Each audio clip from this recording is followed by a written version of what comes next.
before we begin, we want to give a big shout out to our awesome sponsors. The first is the Grumpy Cookies for all of your fandom and D&D related needs or merch, your one-stop shop for all things fandom. Whether you're looking for the perfect Dungeons & Dragons gear, Doctor Who merch, or any other fandom apparel, they've got you covered. Check them out at www.thegrumpycookies.com for all your custom designs and anime clothing needs. And we checked them out last week. They've got a bunch of different anime stuff. They do have their own brand, Grumpy Cookie, self-promotion, of course, but they got tons and tons of different apparel. And they're local, right? Yes, they are local. They are local to us here in Sacramento. Yes, they are. Yeah. So I did not know that. Awesome. Yeah, and of course, a heartfelt thanks to Dscribe, DSCRYB, the ultimate source for immersive D&D sounds and music. Elevate your game with expertly crafted soundscapes, perfect for any adventuring party, and let them help you bring your world to life. Stay tuned.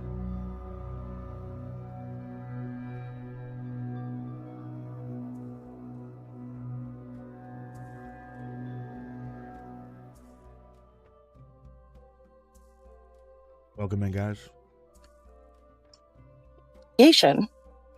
Really? For We'll be what? sitting here shortly.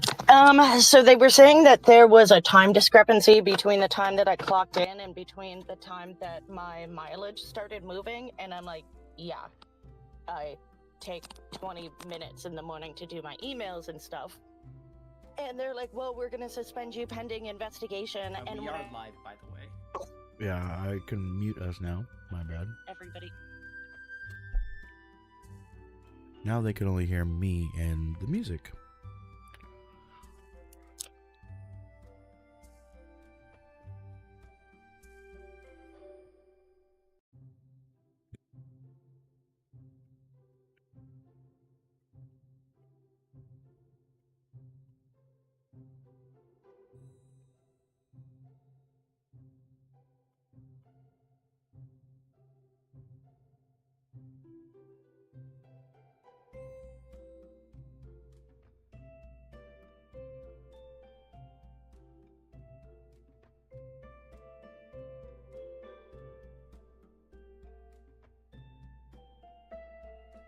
Yeah, come on now.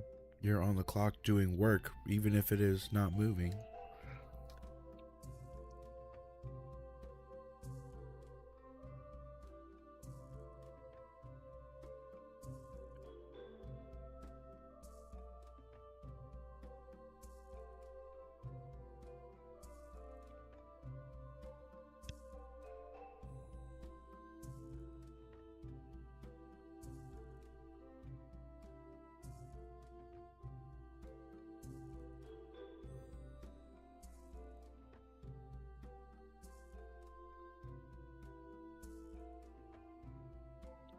Always cover your ass.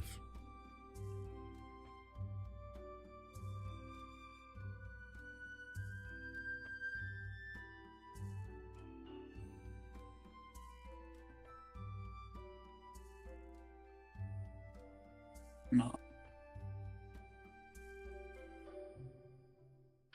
Have we heard from Akari? I'll give him the jingle. I mean, John still needs a minute, so I'll Yeah. not Yeah. rush him. Man, those hard days of work can be something else. Mm-hmm. Mm-hmm.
Welcome back.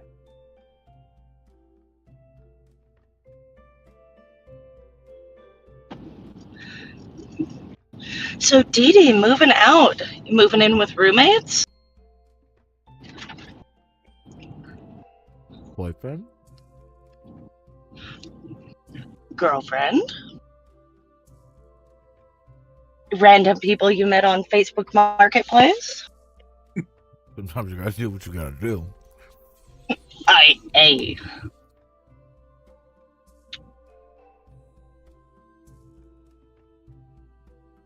Dude, the first house I ever rented when I was 19, it was like $700 a month, and I still split that 3 ways.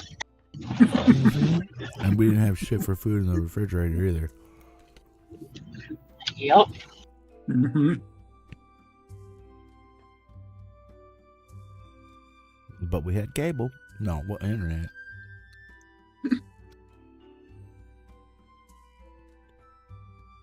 We definitely did not have cable. No, cable at that point? No, but one of my roommates did pay for all of the internet because he quit his job so he could just play WoW. So, that was fun.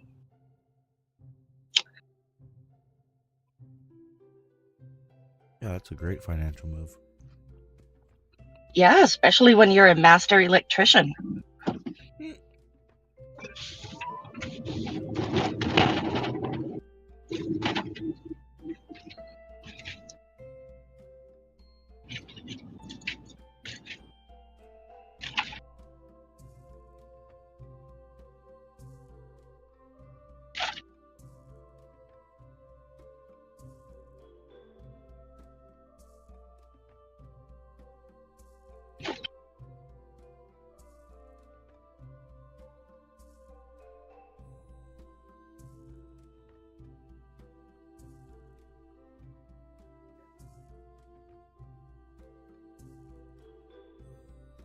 Hello. Hello. Welcome in. Thank you. Yes, welcome, Laura. Beat?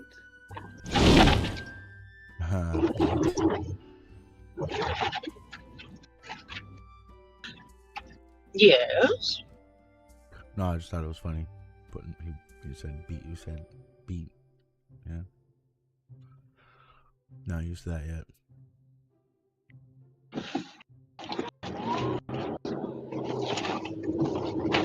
Yeah, Gaday's on timeout. Naughty, murdering self.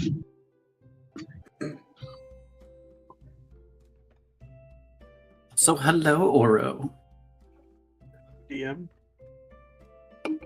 Yes. How are you? Doing good, doing good. Good. I did get word from Akari. He will not be able to join us today. Oh no, why not? I'm just extremely tired. He was working overtime.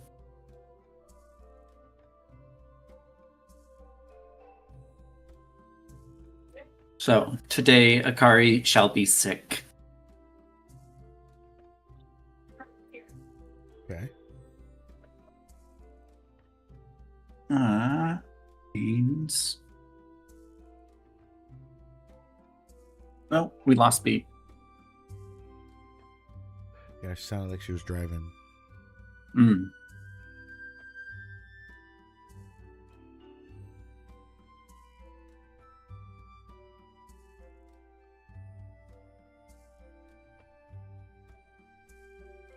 Oh, was indeed. The husbando asked me to run to the store real quick, but I'm home.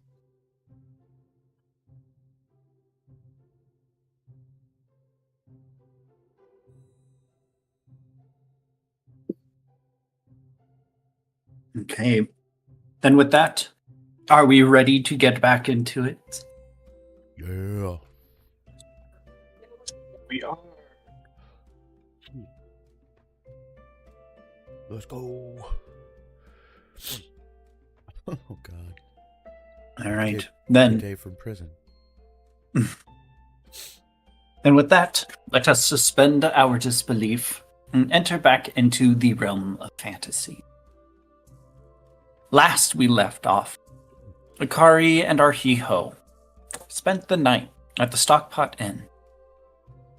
After retrieving their requisitions, Akari returned to the inn and turned in for the evening, while Arhiho remained in the commons area, drinking away his feelers and receiving a message from the lunar flower hairpin in his pack,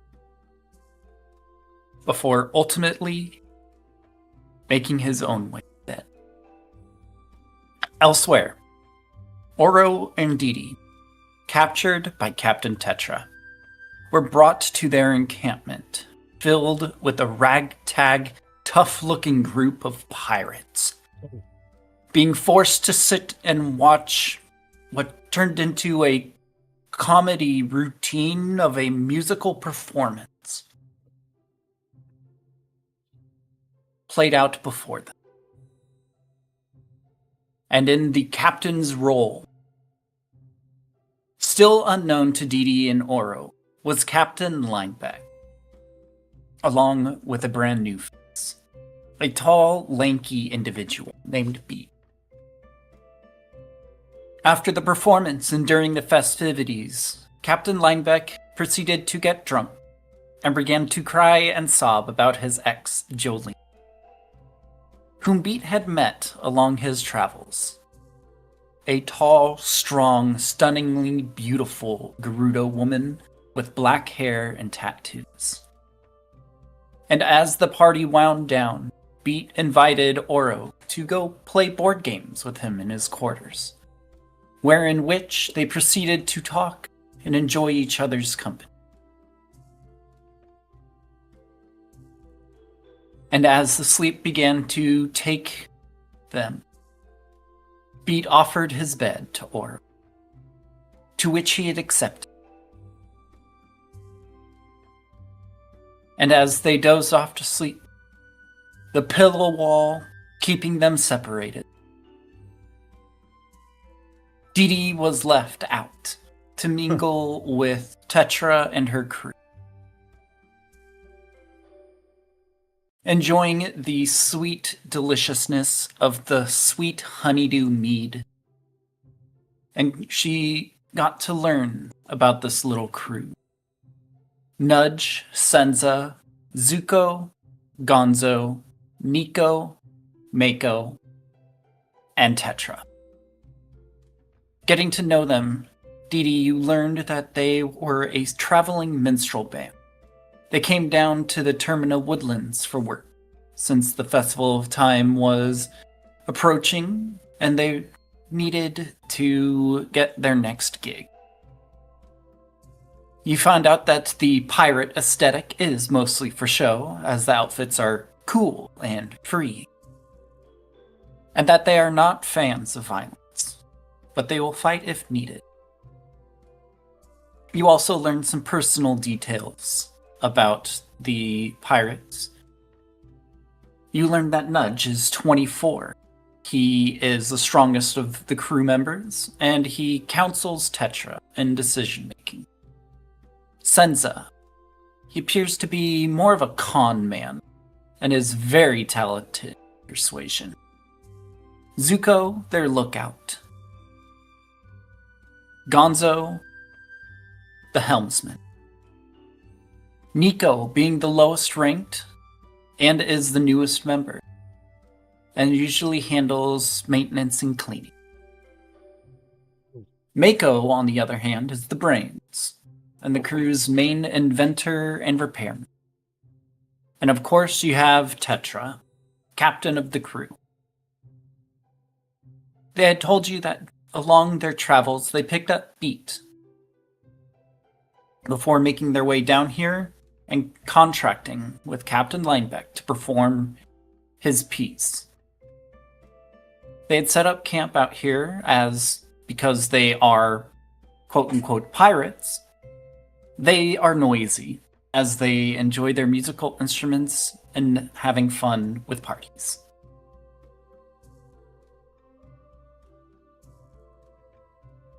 And as your evening came to a close, Tetra let you spend the night in her quarters, all the while keeping watch outside. And with the sun rising and morning squared away, Ikari and Ahiho both lying in their beds, waiting to hear from Didi, while Oro, Beat, and Didi herself rouse from their sleeping arrangements. As you all gathered and prepared to go about your mornings, a message was passed along to Beat that he would be able to have the day off, since Linebeck would be out of commission. And this is where you find yourselves. But before that, the night draws on, Arhia. You are still sitting at the bar at the Stockpot. You look down at your mug to see that it has been empty. And as you prepare yourself, feeling your first couple of drinks begin to really give you that warm feeling. As you go to raise your hand to get your next mug, you watch as Anju steps over and sets a mug down right in front of you. You look up to meet her gaze.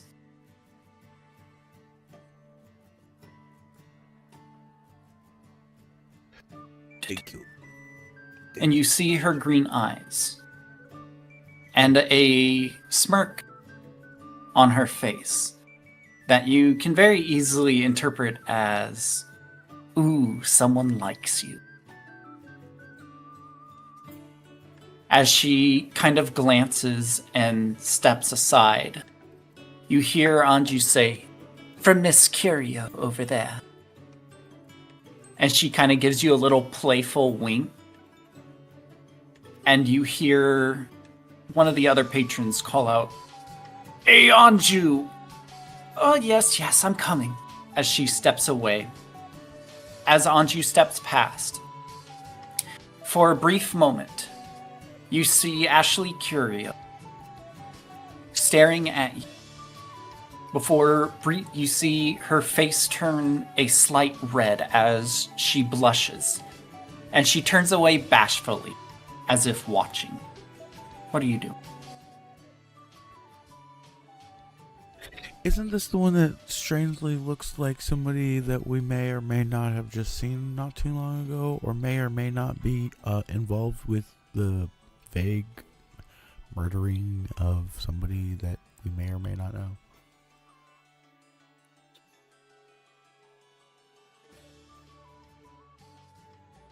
Hello? Hello? Can you hear me? Yeah, I can hear you now. Okay, sorry. This is the woman that looks like the other woman we saw when we were fighting the king, correct? Yes. And this is the woman that's also the daughter of the curio shop, correct? Yes. The daughter of the man who my quote-unquote not wife murdered? Yes. Okay. Okay.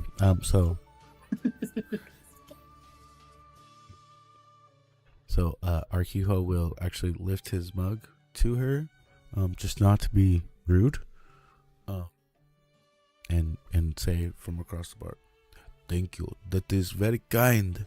And then he pounds the hole. No.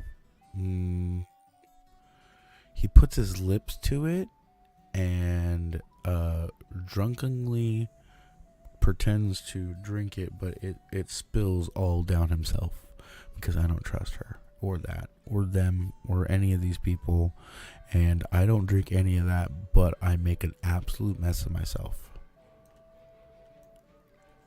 I'm going to roll a performance check to see how believable that is. Okay.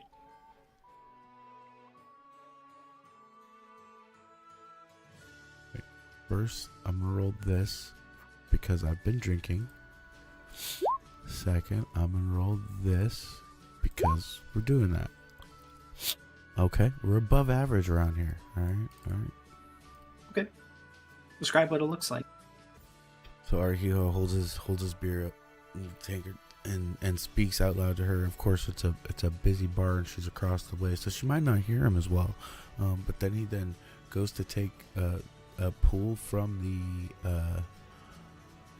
the tankard itself, and on accidentally lifts the tankard too far, spilling some of it on him. But then trying to recoil back, he then spills the tankard onto the table, and then quickly grabs any kind of material he can find on or around to clean up, and himself excusing himself to his room or bathroom away as quickly as possible. Okay. As you do so, you see there appears to be like some kind of like cloth that is on the table just for like general moisture to help keep for the customers to use. And you quickly kind of grab some of them and you begin blotting up the mess as you spill your drink everywhere. After probably like a good 10-15 seconds, you hear some footsteps coming up as Anju and one of her staff is approaching. They're just like, "Oh, I'm so sorry. Is everything okay? Are you hurt?" Oh, it is fine, Anju. I am so sorry. I clearly have had too much to drink. I think I better to retire. Thank you so much. I will pay for this if it is needed. That is very kind. I think I need to just go lay down. It's been a very long day. Is my room ready, or did I get the room? You did. Yes. So I just excuse myself. Here, and I'll go ahead and tip her an extra gold just because of the inconvenience. Okay. You do so, and she accepts rupees as you excuse yourself. You kind of glance back as you pass through the door, and you see as Anju and her assistant begin cleaning up the area. And you head off to retire for the evening. Yes, I run away from the scary woman. You don't want to flirt with death? No, thank you. Yeah, he does that every single game. Yeah, okay, I already have a freaking, nope, So. All right. We're in danger. All right, and then you retire for the evening. Which brings us to now. As the morning rises, Akari and Arhiho awaiting in bed, with Didi, Beat, and Oro at the Tetra Pirates camp. You hear Akari's voice come over the sending stone, or the sending scales, to all of you, and he says, "I'm sorry, guys. I think something didn't agree with me last night. I will be here in my room. I'm sorry. If I feel better, I'll come join you." And Arhiho, being right next door to Akari, you hear groans of gross and disgusting noises. And you hear the gentle purring of Josh. Well, I've had enough that after a couple minutes of that, and making sure that I put a door or a chair against the door, and maybe moving the bookshelf or a desk against it, I'll be passing out in the bed. This is the following morning. Oh, okay. Oh, we still wait after? Yes, so this is in the morning now. And now he's not feeling well? Yeah, so he's basically saying dinner didn't agree with him. Let's see. I feel right as rain. Yeah, you all feel fine from dinner.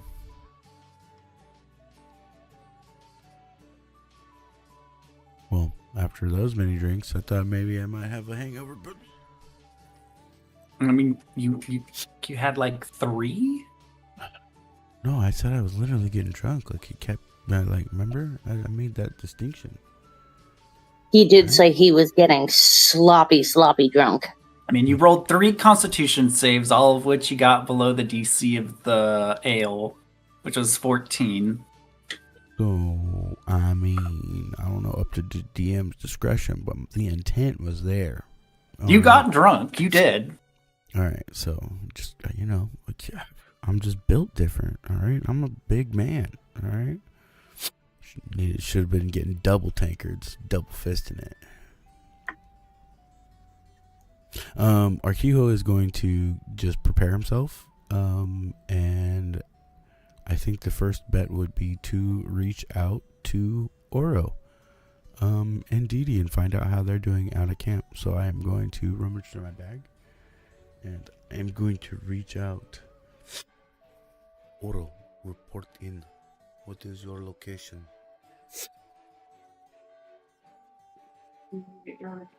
Are you? Argio! Where the fuck are you, bro? What are you? I'm in town. Where else would I be? I told you. Well, Akari said that he was going to reach out to you because we needed to get a hold of you for gathering together. We don't know exactly where to gather together because we have someone that we need you to meet. By the way, I told them that that I am the leader and you are my my son. So I just need you to go along with that. But anyway, besides the point, we need to get together and meet and figure out how to save G'day. And this person says that they know exactly how to do that and they are going to help us, but they need to also know that she did not do anything wrong, and so I also need you to just go along with the plan that I've already set into motion because I made the point, and they believe me, and they are going to believe you because you are going to say everything that I said also. So where are we meeting? You can respond to this message. There's a long pause.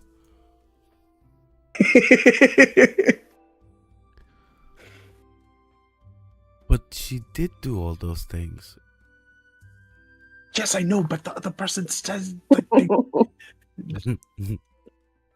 I know that she technically did those things, but technically it was not because of malice or any evil. Or perhaps maybe not a little bit of evil, but I don't know. But anyway, the only way that we could get this person to come alongside, and the only way that I could get out of this crazy town that Didi has enslaved me in, never let me go with Didi again, by the way, but the only way I could get out and save Didi and myself from singing pirates is if I brought this person along. His name is Beat. He seems like a cool guy, and I want him to be our friend, but I also needed to escape. You're trying to escape. You made a new friend named Beat. Singing pirates. Wait, what do pirates have to do with saving G'day? Wait, what do they care if G'day killed somebody? If they're pirates, they're pirates. Wait, are you safe? I don't know. You would be safe, otherwise you'd be dead already. I mean, it sounds like your little chicken legs are going to save you.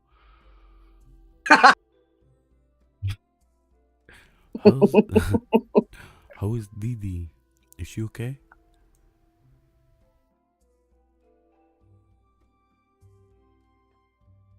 How is Didi? How is Didi? Yes. Didi neglected me. Didn't even come to make sure that I was safe or anything. Didi just went off and did gallivanting elsewhere, and I need to make sure that she was safe, but did she come and see if I was safe? No. She's fine.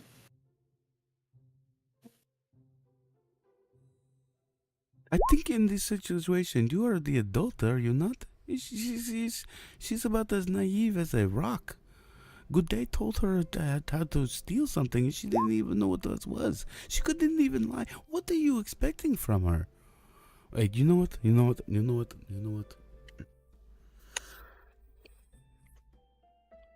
I'm going to come and find you, and let me talk to Akari, and we will triangulate your location, and I will come rescue you and save you from the morally aligned dancing, singing pirates that have collect. Oh, okay, I will talk to you soon. And I put the freaking thing back in my bag.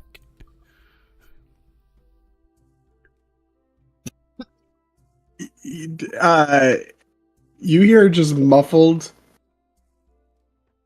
Mm-hmm. First, the pirates, the singing pirates are here. Do you know what happened? Do you know what I endured? I was surrounded by musical sea shanty, belting cutthroats, and where was Dee Dee? Where was our so-called companion? Nowhere, gone, vanished. Not a spell, not a blade, not even a strongly worded comment from the sides. I handled it alone, or he or me, with fear and terror, and yes, a little bit of panic, but dignified I panic. put my backpack underneath the pillow, trying to muffle it further. Like, oh god. Oh, oh, oh, Like, oh, great. He just left me too. Oh, darling, who are you talking to? You're really going to be talking to somebody else after we shared a bed? Oh no. I was just practicing my thespianship. Thespianmanship. I was practicing. I brought you breakfast. Beat And I looks love it. dejected. Oh, I love your breakfast. It is the most delicious of breakfasts that I've ever had in quite a long time. In fact, while we're on the road, I oftentimes eat nothing at all. So this is quite a delicacy, a smorgasbord of beautiful arrangements. And this, I haven't had, what is this? And I hold up a fruit. I haven't had this in so long. An apple? How do you Yes! avoid scurvy?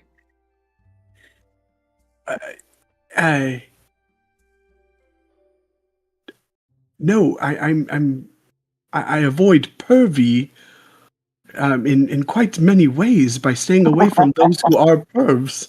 You didn't last night.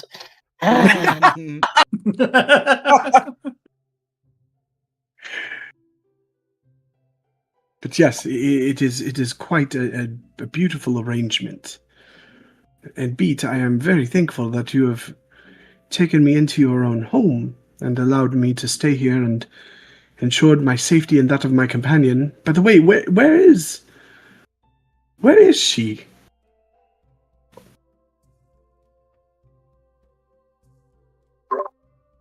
Just standing silently listening to this entire conversation between yourself and Beat.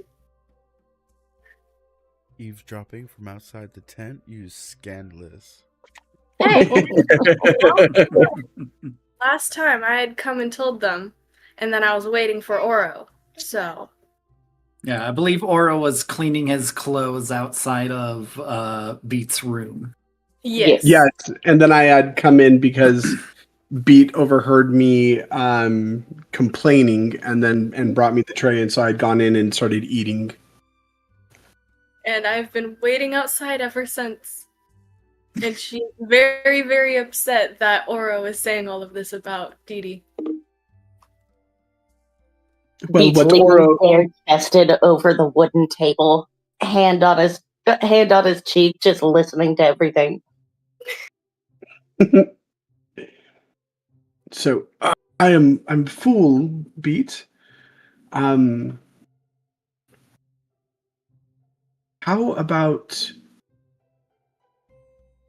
about we begin to prepare to leave? Is there anything that you are going to need to bring with you that you should get ready? We don't know Well, how right now you're I going only to... have the day off, so no. Oh, you only have the day. Oh, only the day. Only today day. Not tomorrow day. Today day. One day. I am a conscripted and hourly employee. Oh, well, that might be a problem. What if we need you for longer? How much do you cost as an employee? Conscripted.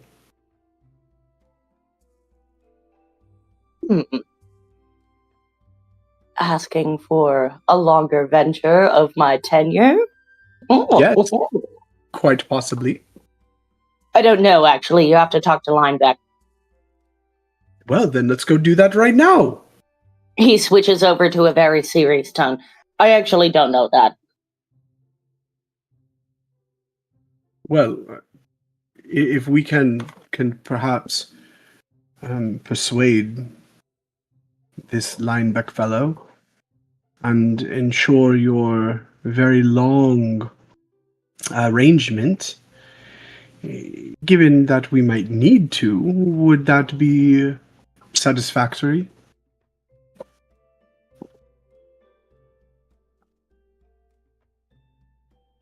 Satisfactory. Well, I really only am on this journey to find my next mother of my child and very beautiful women to sleep with. But I do have to uphold to the abides of my contract, so I don't know.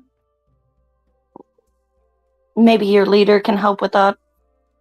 Just here for a good time, not a long time. Well, it's great that you're speaking to the leader. You see, Pete, one more thing, and this is the thing, the important one. The sit down or lean. Leaning is fine. You're a leaner. I've noticed. What I proposed earlier, sailing voyages with us, the sages, the ancient mystery, the glory. I realize I may have undersold it. Because fire is temporary, and I'm a fire genasi, and so what I'm offering though is not temporary. I'm not asking you to help with one job beat. I'm not hiring a fairy. I'm not booking passage. I've had people come and go. Hired swords, borrowed mages, mercenaries who smile at you over breakfast and then vanish by moonrise. I'm done with that. I'm building something, a crew. You're a pirate, a real one. Arhiho, Akari, and whoever else proves themselves worthy standing in the fire with me. Didi's a moth, so, moths to flames. Not for a week, though, not for a single voyage, but for the long journey. The whole wretched, beautiful, impossible thing. You're looking for a long-term relationship. I've lain with many men and women, and any leader of their group has never had to ask for permission, but I will tell you, as a law-abiding citizen on probation, I will need to make arrangements. Well then, let's go make those arrangements.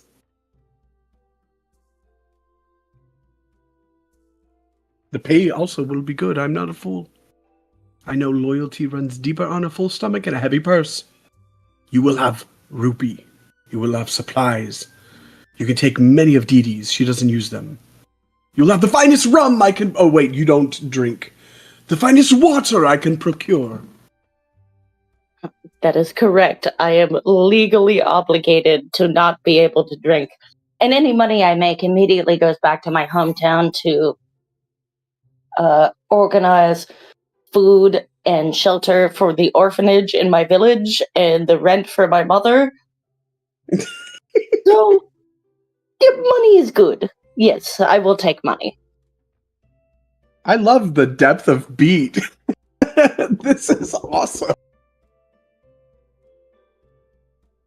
Okay. His dad's no longer in the picture. He's got to help take care of his mom and his people. His blind deaf dog, yep. And yes, and his blind deaf dog. Beat is a... The fire department to help make sure that the town doesn't burn down again. Good night. Why does beat sound like every country song? Oh, because two of his very beautiful girlfriends left him, and his dog has issues, and he just needs some money for a new truck. That part. Well, my friend, lead the way. Lead the way. I live on a pirate ship. I don't know what we're doing here. B, I would say you do know how to get to town at least. Oh, To okay. Langstrike or whatever the person's name. Okay, in a very casual and gliding step, he sticks his pockets in his skin-tight leather pants and just starts walking down the road. Do we have Dee Dee at this point? Because he's just leaving. Yeah, Dee Dee is right outside your tent.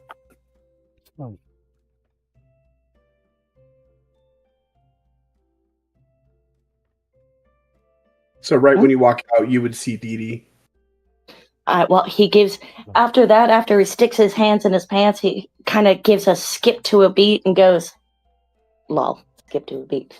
Goes, we're off to see the barkeep, the wonderful barkeep who keeps people in indentured servitude, and I don't appreciate that.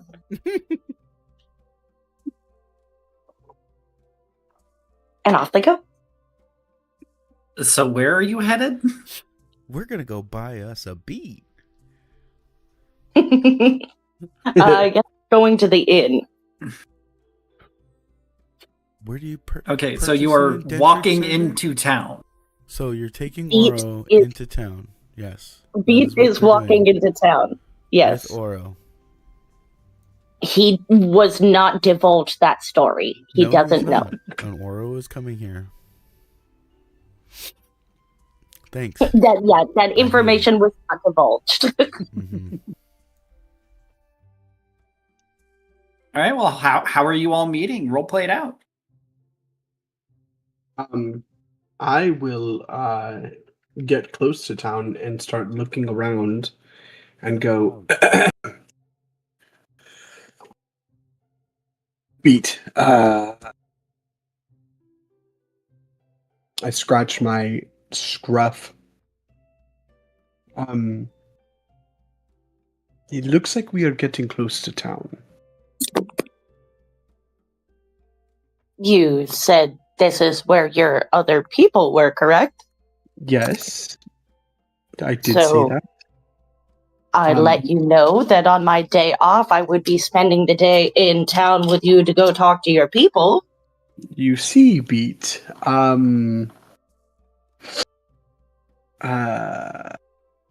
Well, I've been wrongfully accused of things, and I'm sure Dee Dee could explain better than I. So I walk over to Dee Dee, and I go behind her, and I push her forward. Well, go on then, Dee Dee. She's already explained that this demon bat-winged person that you were aligned with before is not guilty, correct? Why would you be worried about going into town? Yes, Dee Dee, why? Can I, You're doing Okay. great, Dee Dee. Keep going. I'm going to hold up a finger to Beat, like a, hang on, give us just 1 second, and then I'm going to pull Oro aside and drag him a few feet away from Beat, grab him on the shoulders, and say, why did you think this was a good idea? I did not think this was a good idea. I didn't know what we were doing. I was thinking that you knew what we were doing, and so I was following you. What are you doing, I was Dee Dee? following you! You made this plan with Beat. You said that he could help get G'day out, but you're walking into town when you know you're wanted too? Keep it down. I'm not wanted. I am wrongfully accused of things that I did not do. Right. Wrongfully accused. You're wrongfully accused. Just explain that to Beat. Explain that's why you're nervous, right? Because you're wrongfully accused? Yes. Do we agree on that? We have some sort of agreement with that, yes. Okay, then go ahead. And I sit back. I'm going to pull him back to Beat, smile innocently, and say, he's just wrongfully accused. It's not that big a deal. It's definitely, Oro, a little help here? Everything that Didi said is true. Thank you. Beat is going to look incredibly concerned. Stand up to his full height of 6'7" and look down at the both of them and go, you do realize I'm under legal obligation and a moral obligation not to divulge myself with criminals? He's not a criminal. It's not a criminal. It's a wrongful accusation. Then why was this not brought up when you and I shared a bed last night? Yeah, Oro, you shared a bed last night? Wait, you shared a bed last night? A second, that's besides the point. Anyway, so Beat, I've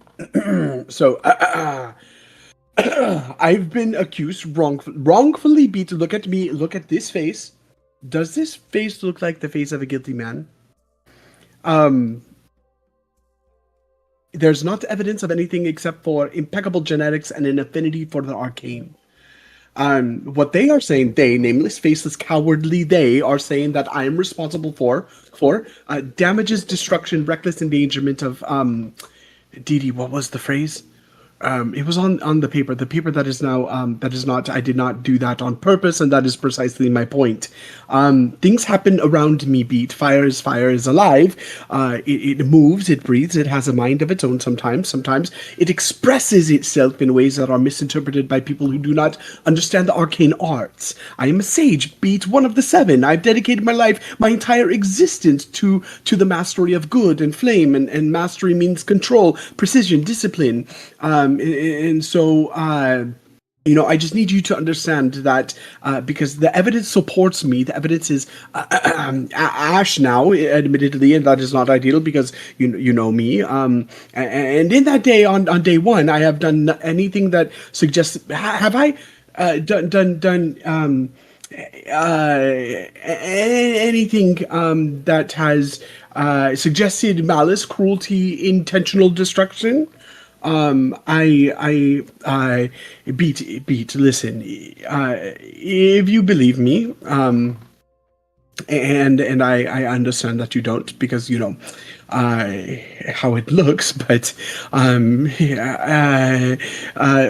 on real quick, because I can show you someone who also can vouch for my credibility and integrity and honesty above all things, because I would never hurt you, nor would I lie to you, because you are a very good friend. Hold 1 second, please, and I'm gonna rummage. I bend down, start rummaging through my pack, and I pull out the stone. And I go, and I fumble with it. Arhijo, are you there, Arhijo?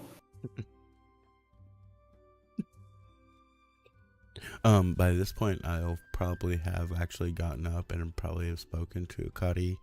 And then I'll probably already have left town to head into the forest to look for them. So I will hold my bag up to my ear and hear. I don't want to talk to him quite yet, but I'll hear what he got to say. How panicked is he? And so I just listen to the bag for a second, holding it up to my ear like a seashell.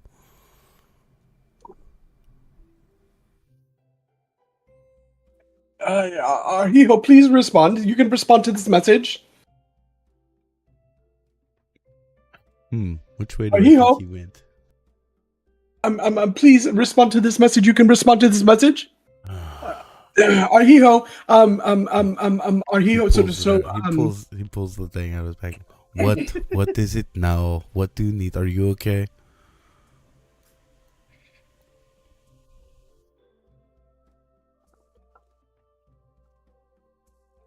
Oro. Yes, it's Arhijo.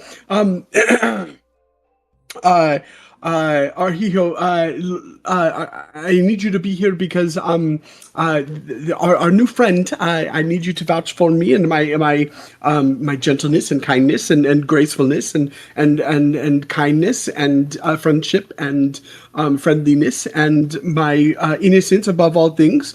So I need you to hear me, not as your leader, not as the sage, not as forget all of that, forget the titles, forget everything. Just hear me because our friend here is rising up and is very, very tall. And by the way, you look fantastic, Beat. You look absolutely fabulous. How high and tall you are, and muscular and glistening in the afternoon sun.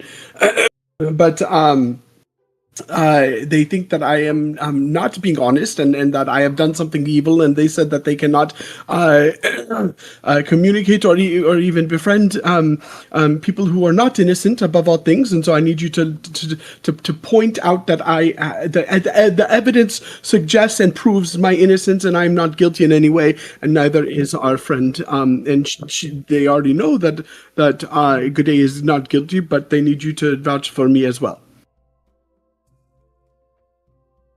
I am absolutely rambling and panicked. And Arhijo, if they put me in chains, fire does not burn in chains. Do you understand? It dies. It dies. Not the body. The body survives, but the me part. I raised you, Arhijo. I raised you when the world was dark and said I would keep you warm, and I meant it. And every fire I ever lit for you, every single one. And I'm asking you, not begging you.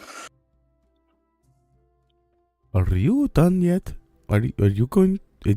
I don't know where you are, and I do not know how to get to you, but I feel like this is going to be a better conversation if we are in person. And I do not know if this other person you are speaking to can hear me right now, but you are going about a bajillion miles an hour, whilst yes, you are only innocent until proven guilty. So it's good day. I would say both of you guys are still innocent, and then I would still definitely keep you as companions, but you know, what do I know? We need to meet. Where are you? Did you hear that, Beat? He said I'm innocent. West side of Clocktown. Outskirts, obviously not in town. At the sun, it's over there, going that way. It means north is this way, and he's gonna be that way. And Arhijo starts walking the outskirts of town to try and find Oro and Didi, and apparently Beat. Okay. Beat is completely unconcerned. He's standing over to the side, tracing some of his tattoos on his bare chest, just totally ignoring the world. You guys coordinate for the next 15-30 minutes until you eventually end up meeting in the woods, kind of along the outskirts of town. Arhijo, you walk up and you see Been going on for about a year. Didi, Oro, and Beat standing before you.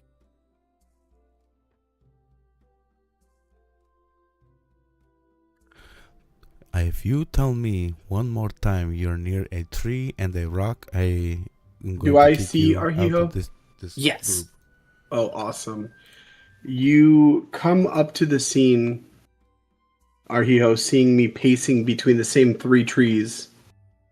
And the moment that I hear movement, I stop. Everything stops. Arhijo? And it's barely a whisper, like I'm afraid to say it too loud in case it isn't real. Arhijo? And I run to you, my legs moving before my brain does. I'm running, I'm stumbling really, and I crash through the underbrush, tripping over roots, kind of fire erupting, and branches snap, some leaves ignite, and I just, Arhijo! I'm here, and I break through the last line of trees and I collide with you, not like a hug, like collision, arms around, like I'm a man grabbing the edge of a cliff. You found me. You found me. I knew you would. I told myself he will come. He always comes. And then it was dark, and then it was dark again. And I thought you weren't coming. I thought you maybe believed them, that you heard what they said, and you looked at me and you saw the and I'm just I'm just holding on to you. Rio looks around, looks at the group, looks at Oro, looks at the group, looks at freaking Dee Dee, and like moves one of his arms while keeping his elbow clearly to his side because it's now locked as this fire genasi has monkey gripped onto me, and I pat him on the back a couple times. I could not lead the leader of our group out here in the forest. I just had to take care of some things, like the innocence of my not wife. You guys just need help. We need help. Yes. Yes. Okay. Let's go. And he like starts putting his hand in between his chest and like Oro like pushing him away.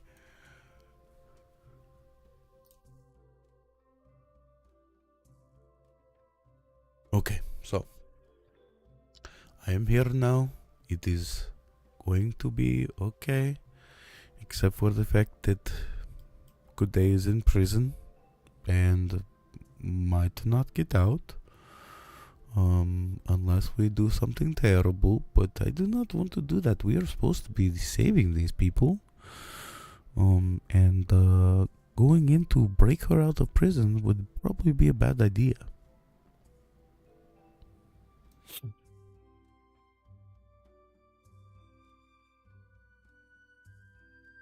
Just me?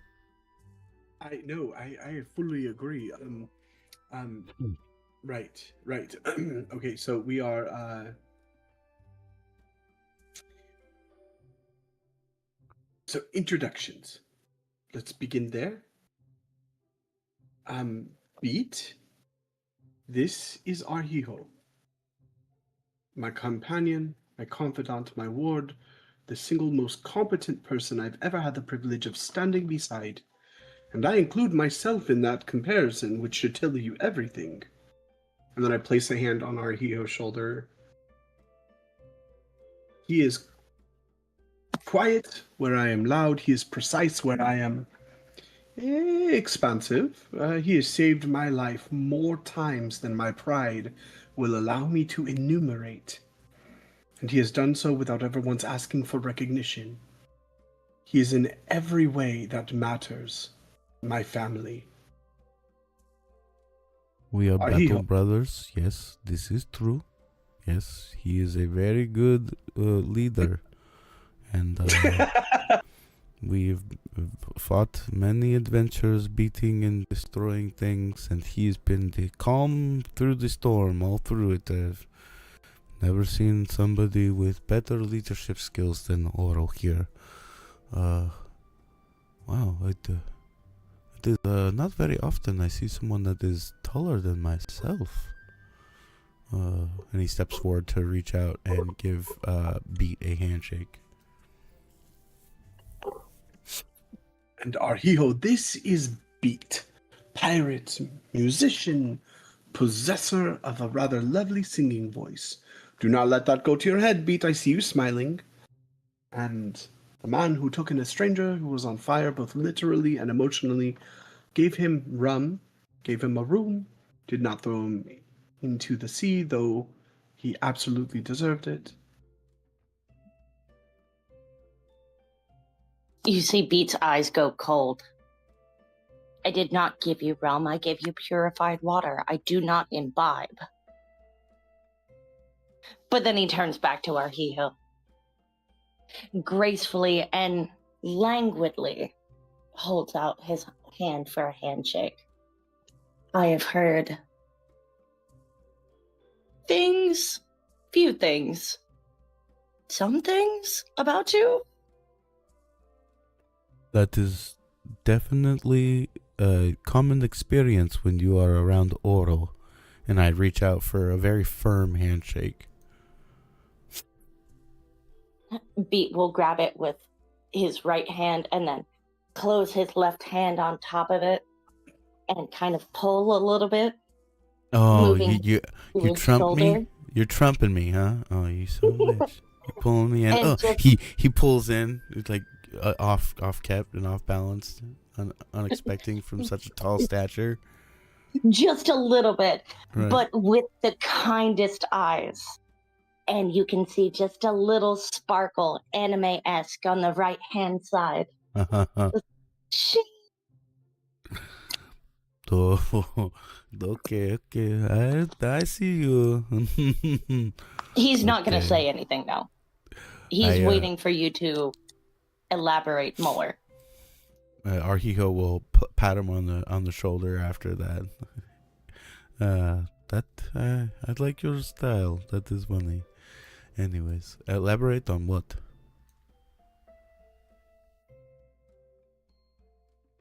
He continues not to speak. He's just smiling wider and wider as the corner of his lips seem to almost reach the earlobes on either side of his head as he just smiles. Well, that is disturbing.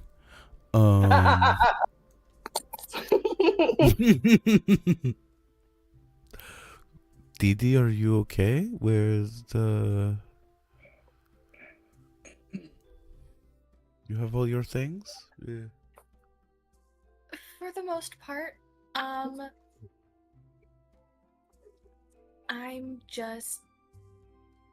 I apologize for Beat. He just wants maybe explanation on Oro and Gaday's innocence. Because they are innocent. Yes, that is true. That is very true. Yes, there was a circumstance in which fate led us down to a cave where things were trying to kill us. And then a bird tried to kill us. It tried to eat me, and it tried to eat her. Thought her was a bug. And then, we defended ourselves, but we healed it. We kept it alive. We did not kill that bird. Right? Are you talking about Fred? The town mascot? You would know that the bird's name is Takeru. Oh, sorry. Are you talking about Takaru? The town mascot? Not talking about Takaru. I don't know what the Takaru is. Maybe? Am I? Could be. The giant bird. The one that would bring food and gifts to the children around town. It stole from the children. It stole a very precious object, and it stole some materials from us, and then it was a kleptomaniac. It was stealing things, yes. You have a vivid flashback to its lazy eye bobbing up and down. What a Takaru is. From what I understand, there is a certain method of collecting taxes to pay for the generosity towards those who are less fortunate. That one? What? No. I'm uncertain. But, I mean, that simply goes with any of the necessity for Oro there. I believe that it was simply in self-defense that was necessary to make sure that our lives were not forfeited while he was trying to be a kleptomaniac and steal, my little friend here. And I rub Didi's head. She looks like a little snack, Beat reaches out his right hand again towards towards Arhijo, and does it in a gesture of grabbing sensation. Warrior's grasp? You can get the sense he's asking you to help him sit down. Okay. So I grasp his arm so that he can lean back. So he leans back and sits down in a cross-leg motion. From what you're telling me, it sounds like you did engage in these actions and that your associate was a part of this.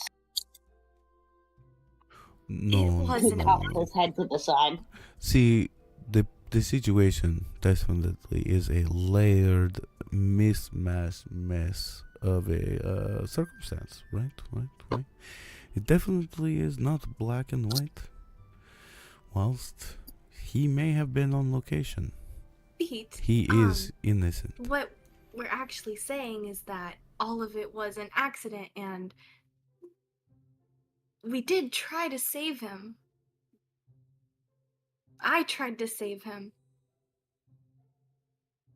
Well, there was that Mhm. carriage accident that caused the life of that family, and that's why I'm now on probation. An See? accident is a choice in the aftermath.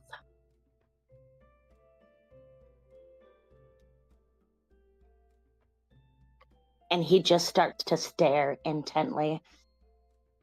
And his fingers come up to his face, and they go from the very bottom of his jawline all the way up to his hairline.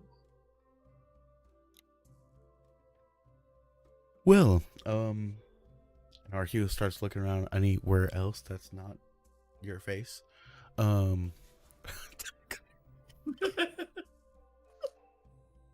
yes. If you don't know Takaru, here's Takaru, and he was stealing things, and then he got kind of killed, and then we saved him. We literally brought him back to life, and then he killed himself. He got killed by who? Didn't we accidentally unalive him the second time? It was an accident. I tried to save him. I spent so much money. Sitting cross-legged, Beat's gonna put both of his hands flat down on the ground in front of him and lean forward and look up at Arhijo and go, "What kind of bird works at a construction site?" as he giggles to himself. A big bird? Is a The big bird? crane. And he giggles and he starts laughing and clapping his hands.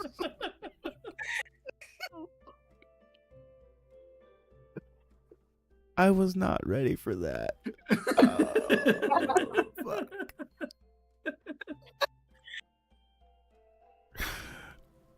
Oh, that was beautiful. Oh, Beat dad kinda jokes, leans my only forward weakness. again. Beat leans forward again and he slaps his hand on the ground in front of him. What's the difference between a fly and a bird? I do not know what. A bird can fly, but a fly can't bird. And Oh my god. And he slaps his face a little bit as he chuckles. I'm so mad at that one. He'll lean forward again, but he's gonna take one leg out of the cross-legged and stick it up and grab the toes of his foot as he leans forward again, and you can see he's got little tears forming at the side of his eyes. What do you call a duck that works in a hospital? What? A health practitioner! And he starts slamming his foot on the ground and slapping his knees. God dang. Oh, Arijo is rolling. He's cracking up right now. He's walking away, trying to get air.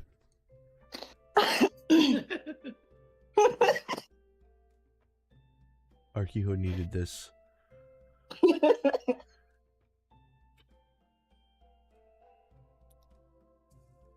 All right. So you say your friend is innocent. I do have to let you know that I am legally mandated upon any group that I'm set to join to let them know that I am on probation. So just to be known. You are on probation. Okay. Yes. Well,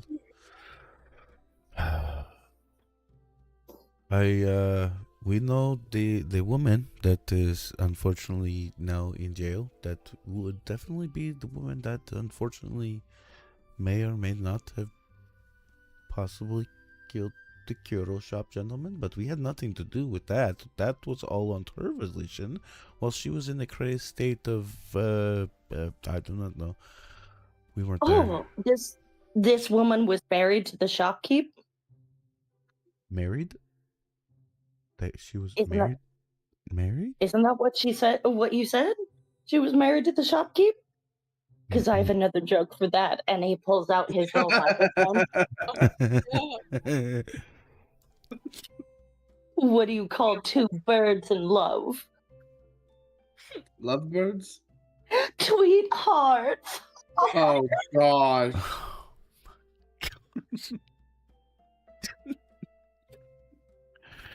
Like, he No? puts his microphone back and stands back up. In all seriousness, I only think I have like 12 hours left on my day off. What do you need from me? Well, and that is exactly what we wanted to discuss with you, Beat. What is the possibility of you, in the event that we need you to,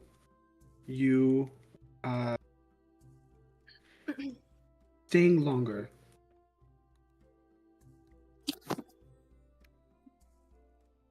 What? Arhijo looks with an inquisitive eye and a raised eyebrow at Oro.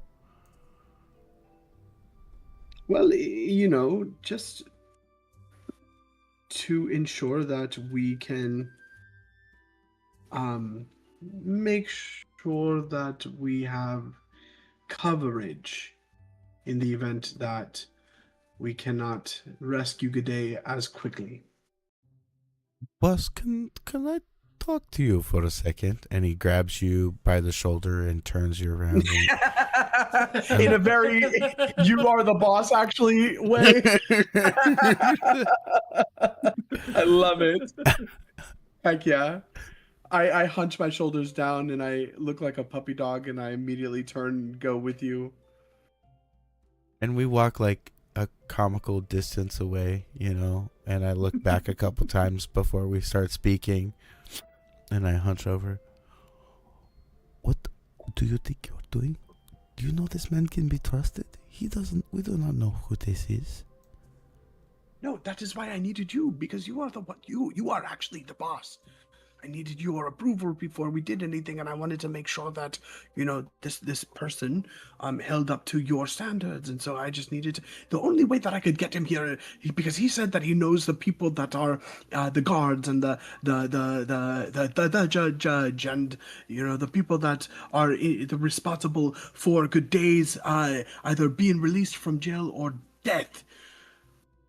Well, so let me get this straight. You want me to let the person that knows the judges and the guards that want you captured and to possibly kill my once wife or keep her in jail, and you want that person to join our group for a long extended period of time.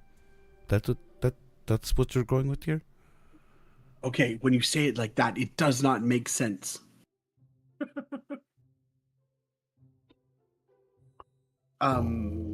I think, my friend, I think it is time. That we stop lying. I think we need to put these things away. I think I am sick of this. I'm going to lose my mind. I think I might throw you right now. I'm thinking of throwing you. Just in any direction. Just pick you up and anyways, don't do that. Good day is in prison. She is going to. We'll have to find out what circumstance this will be. What is their judicial system? Will she be put to death, or maybe she could be? They're talking death. That is exactly what Beat said. That they were going to kill her. Okay, well then we can't let that happen. I won't let her die. But if I can't save her with Beat around, if he's all noble and shit, what are you trying to I freaking love that. Cut to a cutscene of G'day, hands and feet wrapped around the bars, gnawing on it with her. They're like the bars are like part way chewed through already. Like, what are we gonna do with this thing? We're gonna run out of iron in a week. So, I think we need to find a better plan. Okay, yeah, boss. Okay, I'm going to trust I'm you. really right? sorry. If this does not go well over the next whatever he said, 12 hours that he is off of work or what, we're stealing this man's day off right now. That is one of the worst sacrileges that I have ever heard. If you take this man's time, I'm going to kick you in the shin, them little chicken legs. Don't do that. That really hurts. Last time you did that, I couldn't walk straight for 3 days. Okay. Okay.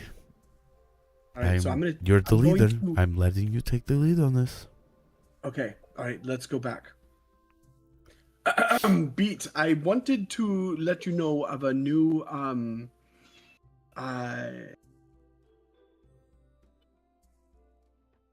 what is the word? Arrangement. You see, my friend here, Arhiho, my brother in arms, the one who has saved me so many times. Well, I'm trying to train him on how to be a leader among leaders, and so going forward, he is going to be the leader. And I look to you.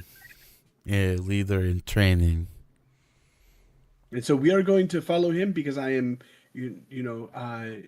seeing how well he's going to do. All right, boss, what are we doing? Thanks, boss. I just imagine Arhio with like the most exasperated look on his face. Yes. Thanks, boss. Yes. It is a delicate dance we must do, honestly. I feel that it would be best that you probably stay out of town or go turn yourself in. And we see what must come of good day. When will be her judgment? Will there be an execution?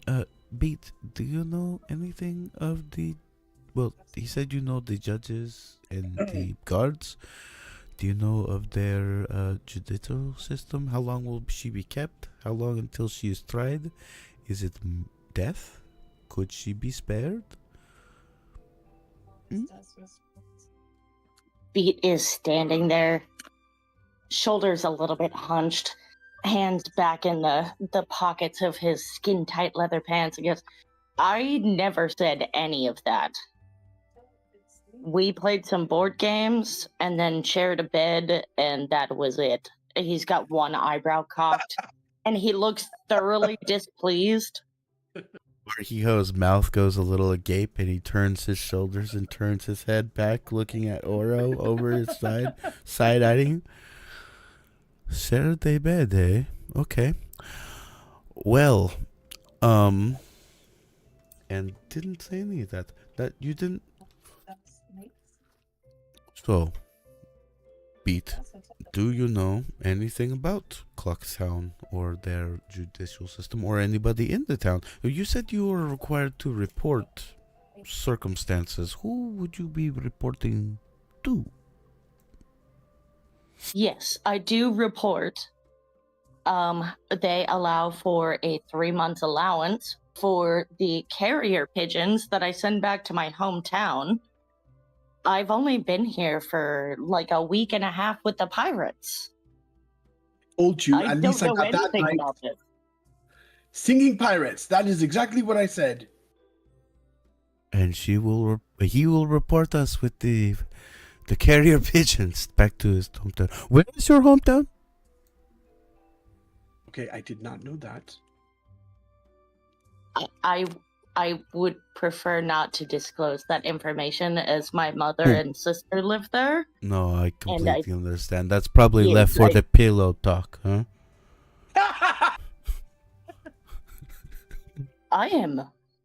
And Beat gets very offended. I am a complete gentleman. The only thing that happened was a very erotic back rub over a pillow wall. Oh my. Oh, I was not concerned about you, Pete. No, if anything, it would be this scoundrel over here. If anything, I do apologize if his little chicken legs were rough on you. It is best to keep a pillow wall, probably for the best, yes. Beat leans forward very close. May I ask consent to put my hand on your shoulder?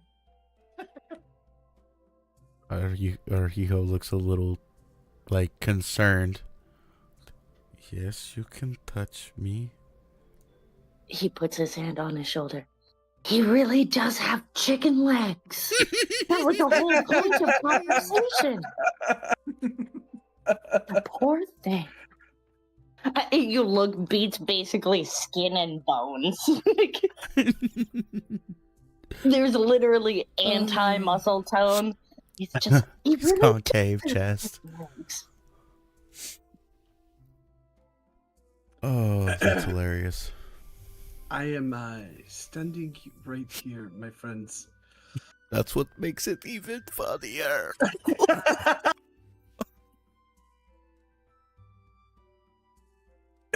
Didi, nothing to say. Hmm? What is there to say? I think enough has been said.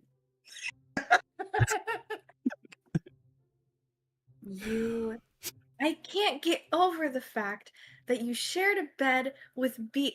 I honestly, me and G'day thought that you and Arhijo had a little, something going on. My gosh, absolutely not. Thank you very much. I would never touch him. That sounded a little hesitant on the knot when you were saying absolutely. So. Oh. I am right here still. I'm gonna turn to Beat and reach out and say, "Do I have your consent to touch you?"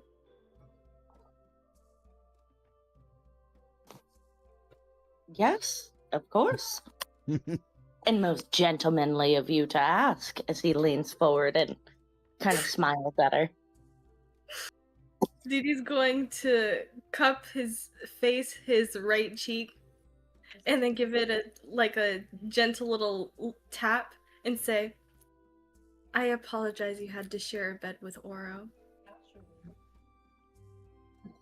Are you fucking Italian all of a sudden?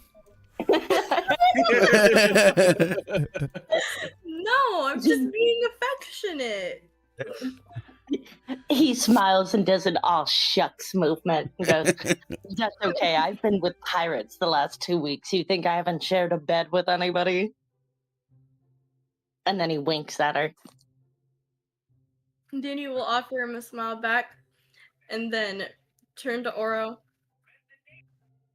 "Apologize." Or what? You hurt her. Apologize. I'm the temporary leader. You have to. I am sorry, Beat. I'm sorry that I had to regale you with my very fanciful tales and my chicken legs. That was heartfelt. That was good. Good job. You are growing as a Very person. good, Oro. Thank you, I Arneo. see the emotional maturity. Very good. Thank you, Didi. I meant it. Beat puts his left hand spread fingered over his chest and leans in a little bit in a little bitty bow. "Thank you. I was hurt that you didn't offer to give me a back rub as well." He did not return the favor. You gave him a back rub and he did not return the favor. Oh my god, yes. What Beat a nods in the direction of scoundrel. Arhijo with like eyebrows raised. "He did not. even my most selfish, beautiful, gorgeous women have always offered the favor back. And then he wiggles his eyebrow at them. At this point, I walk over behind you and very sulkily begin rubbing your back. You didn't ask first, Oro. Where are You- your Oh my manners? God. Don't touch him. Do not touch him. You can see that Beat is very physically uncomfortable, having not been asked for consent beforehand. I immediately retract my hands, and there's a look of horror on my face, and I'm like, I just can't do anything right today. May I please touch you? You can tell him no. It is okay. Beat looks disconcerted as he goes, I think right now I would prefer if you did not. Can we just continue on our venture in whatever it is that you want to accomplish? Because I feel very violated right now. Can I touch you, Beat? It is okay.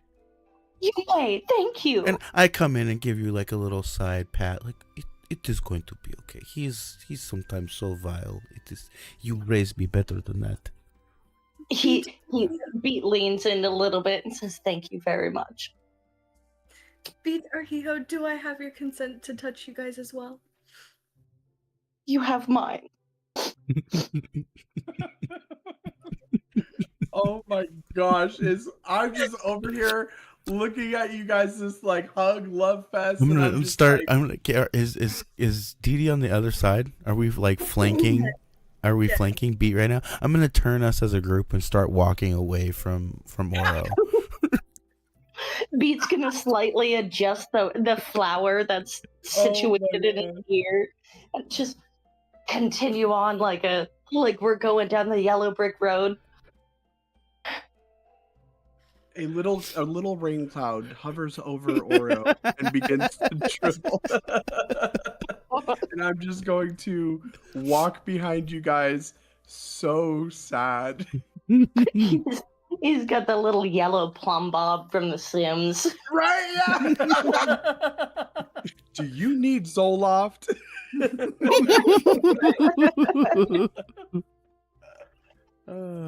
We are probably going into town. You might want to stay here, Oro. Oh shit!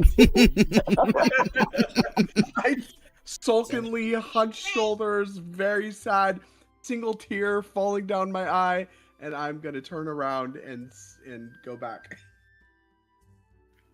Hold on. That's amazing. You could always sit on the side of the road with a tin cup in front of you, and then maybe you could be useful to the group.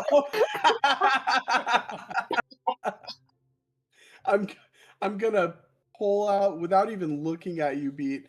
I'm gonna pull out a tin cup and sit down.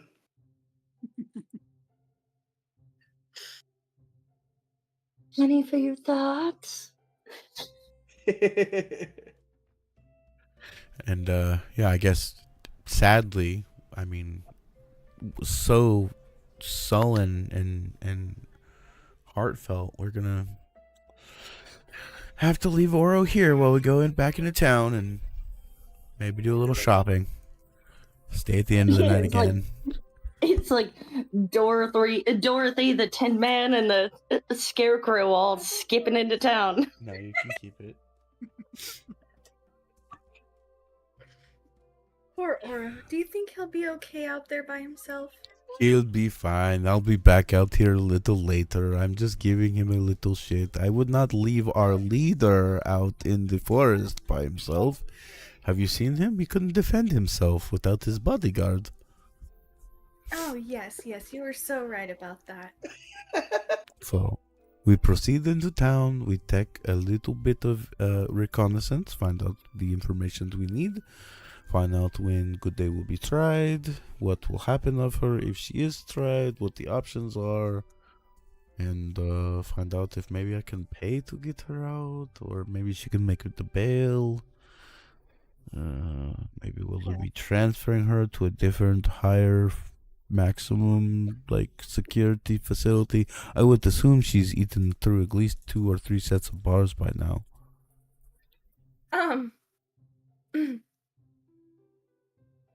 And Dee Dee's a Pika. little worried about Beat hearing all of that, and she's giving Arhiho a very secretive but obvious Yeah, Beat glare. looks over with his beautiful set of pearly whites and goes, eaten through several sets of iron. Even I could, I mean, nobody could do that. That's what I would think, but you know things get crazy.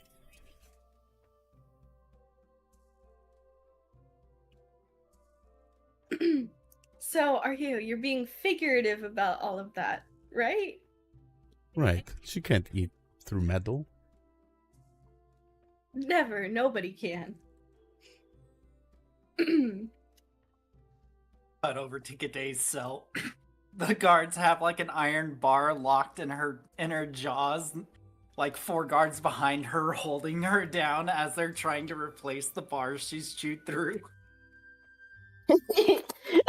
She's still fingers locked with her long hag nails and her toenails, because I'm assuming they've taken everything away from her, so she's just got bare feet. She's locked around the bars, just go. Her wings are outspread, beating against the bars, trying to knock people back. They're like, hold her back!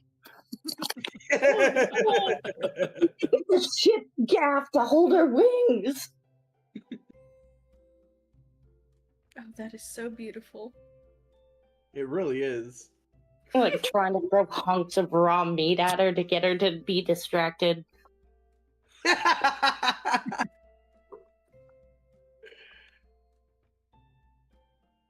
Grab the full cow! Grab the full cow! We got some long sticks to try and poke her when she gets too close to the bars. Right. There's some guard in the corner that's playing with her cube that they confiscated from her items, and they're Right. like, "Oh, she seems normal now." She turns to the DM. What the fuck? Why is she talking to the wall right now? Making They need to get their psyche evaluation.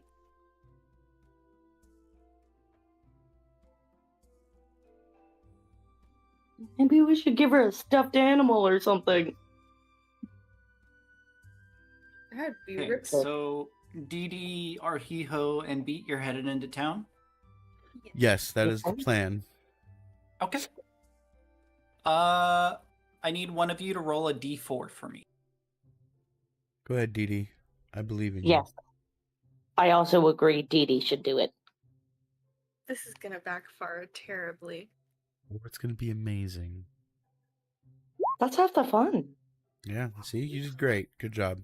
Thank you. Yo, Beat, your eyebrows are on fleek, girl. Guy, dude.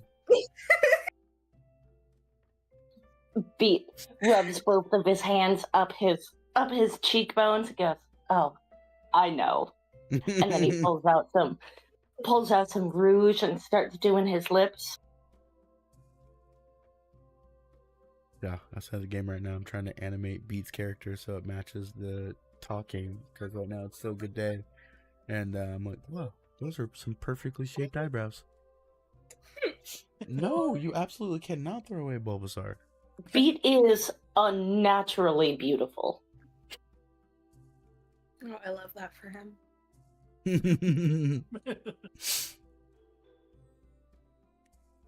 As you three make your way into town, you first pass through the harbor.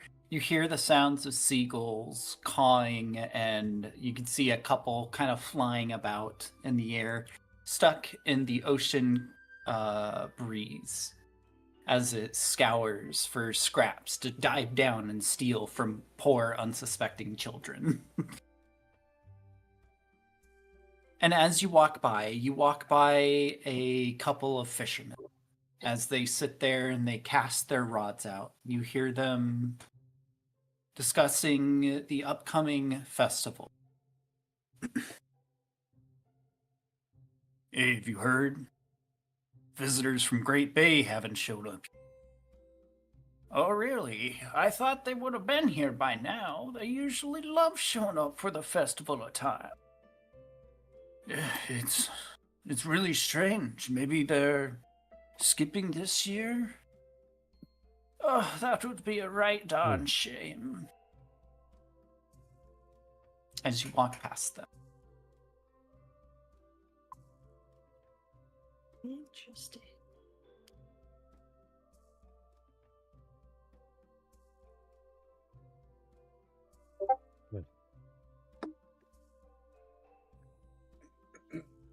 Can we actually ask? Can we stop and talk to them for a second?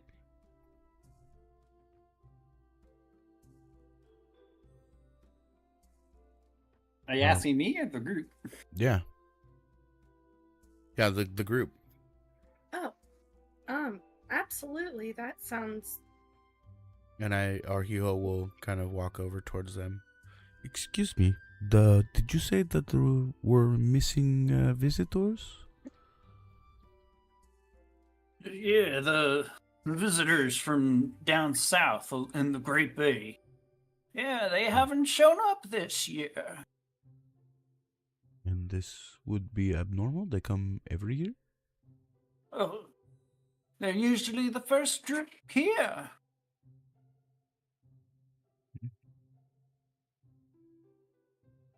In this Great Bay, where, how far it would we travel from Clocktown? Well, to go by foot, probably take you a good couple of days, I reckon. But if you were to go by boat, I suppose you could probably get down there in about a day. And how do they travel? If we were to go look for them, would it be best to go by road or by ship? Do you know? They kind of look between each other. Well, I guess it depends on the urgency. No, well, thank you for your time. I really appreciate it. And we will turn and start walking back onto our path. Yeah, stay safe out there, as they wave as you begin walking away. Especially since that strange red star's been floating around. Oh yeah, that red star, huh? Didn't that happen after we got done up in the up in the tower?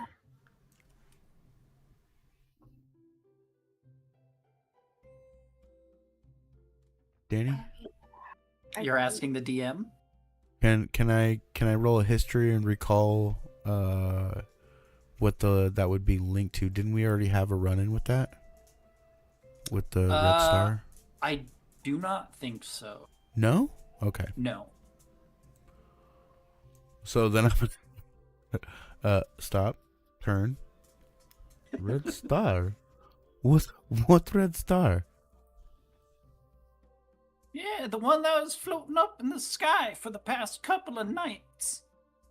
Beat, you would know this to be something that the town has been speaking about. And you have seen it yourself.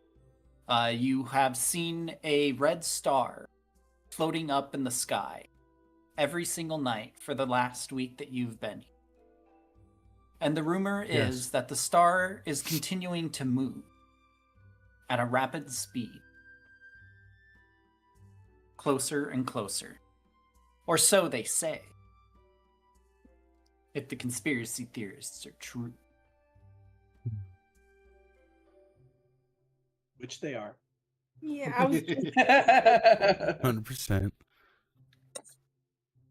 Well, he's certainly happy to relay this information if the group doesn't seem like they know. He's like, how long have you been here? Because this has been going on for a while. We've been in and out of town for maybe a couple of weeks.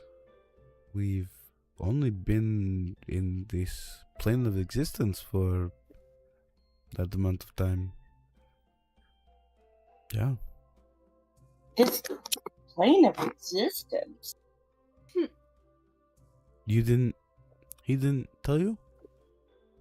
Oro didn't? No. We're the sages? No? The Hylians? We're here to save them? Well, I he do speaks not a whole lot. partake in any kind of intoxicants, and he had already had several drinks, so I didn't feel any reason to put any weight into what he said. Mm-hmm. That yes, when you speak in volume, it is hard to understand which that is worth hearing. Well, and that's exactly what I've said before, is there are so many words and No. so little meaning in the things that most people say. I mean, we could get rid of it, maybe, if it is. In the distance, you hear a tin can Sorry. clinking.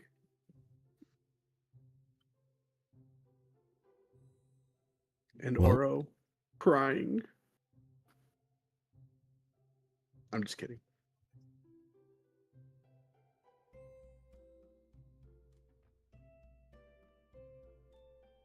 Well, I mean, to make a long story short, we fell through space into this dimension, saw some gods, told us we were the sages, and then we started saving the whole realm.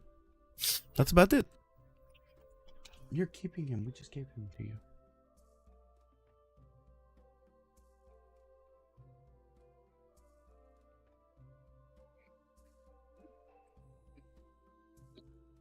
Yeah, Pete just gives like a nonchalant look and kind of shrugs his head.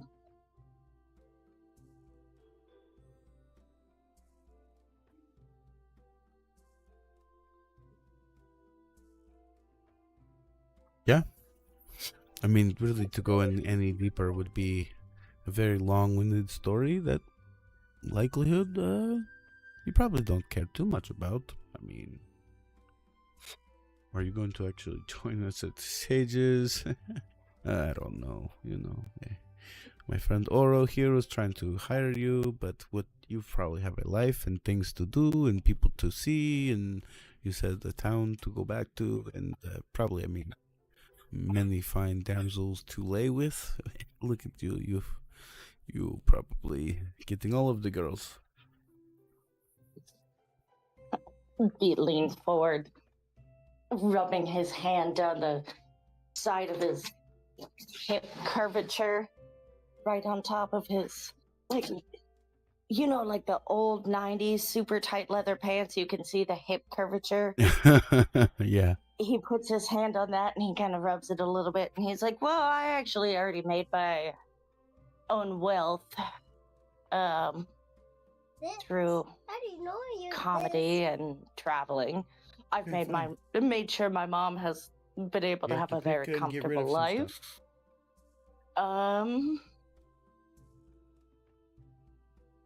Yeah. So now I'm just traveling the world, having physical, intimate relationships with very beautiful people. And that's pretty much what I'm trying to do. No, yes, Spread my jokes you said and people, just like have sex with beautiful people. So I'm perfectly happy going with you. Oh. I mean, okay. Didn't expect that. I thought. Well, I mean, what is tying you here to the pirates? And I thought you said that, you like that Mr. Linebacker guy. Oh. I liked Captain Lineback because I thought his partner was gorgeous. But after I was done with her, it was mostly just about traveling, and now we're here, and he doesn't like me very much. So, as long as I follow the rules, and I get consent from the people that I interact with, there's no reason for me not to travel on. He raises his hand in a dramatic fashion. Yes. Okay. Well, if our friend Good Day ever gets out, she'll probably take you as her next husband. Oh, I don't do that. Oh, it would be a name only. Is simply as a joke. Honestly, she doesn't wed anybody, except for maybe a busty Viking that would probably get her goat. But that's for another life. Yeah, I have no ties. I joined the pirate ship to explore the world and find new, very beautiful people. Well, if it comes down to that, we will discuss that in the future. But yeah, if I must say that for now, my hopes are maybe somehow, some way, I get my friend back. But that might not be an option. So we would thank you if that is the circumstance. So I appreciate you being so open and willing to join us if that is the case. We do need the help. I've almost died many times. In fact, I've actually been dead once, and they still brought me back. And here I fucking am having to do all this stupid shit and deal with all this. And he starts mumbling under his breath as we keep moving forward and through to the town to try and get to I can't go to Akari. Where are we? Oh, to the prison. Yeah, Beat wants to lean forward and go, so, did she actually do those things? It's all over town. Did she actually do it? His eyebrows are waggling and his smile is as wide as ever. Bit different in size. The truth of the matter is that she is a very sick person, and her health mentally is not always there. Sometimes she feels that she is in danger when there is none, and I fear that she may have feared for her life and did what she did out of pure animal instinct, whilst inexcusable and not okay. It was not an intentional thing, but I also do not know. I was not there. I left. I was trying to proceed out and do my own escaping, trying to save my companions, trying to heal a bird that was attacking us and killing us.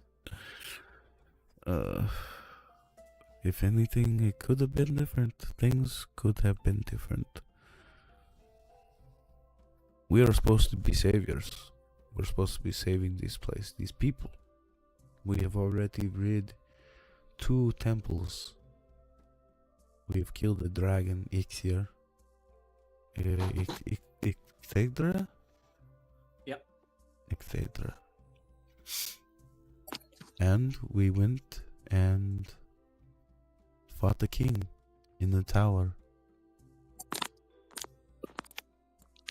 Now it seems like we are needed in other places. The sages are needed. But we cannot do what we need to do if we are in jail in the town that we are supposed to be saving. Beat looks extremely disconcerted and upset. This is a matter of mental health? That's part of the entire reason that I'm funding the orphanages in my town. It's a very serious subject. Mental health is It is no a very laughing serious matter. subject, and we deserve to treat these people correctly. Now, she may be... I still haven't figured it out. She may be complicit in this crime, but if she's a very sick individual, that makes things... Layered, difficult, different. It is not as simple as black and white all the time. Life It is is not such. as simple. So, we proceed. We must do what we can with what we have, and we at this point must let the cards lay where they are. I am tired of fighting it any more than fighting against fate and the pool of what must be done. So, we fix it. All right. Well, if this is a matter of civil justice for a member of society with mental illness, I have no choice but to help you. And Arhijo will give him a shake and a curt nod.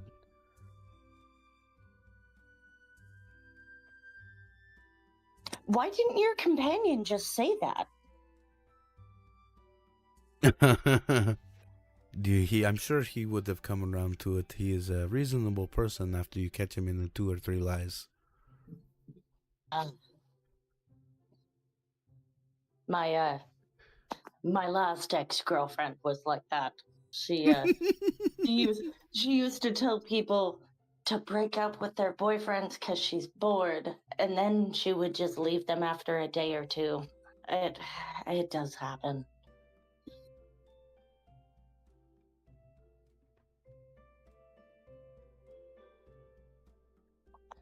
Lies and commitment and then deceit.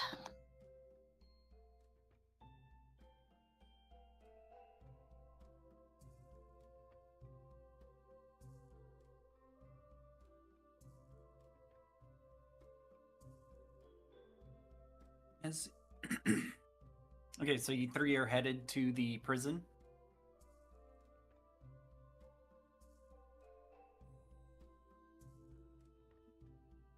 Yes. Okay. As you make your way through port area, you eventually make your way upon a large stone guardhouse within the dock area. As you approach the door, are you headed inside or are you holding on outside?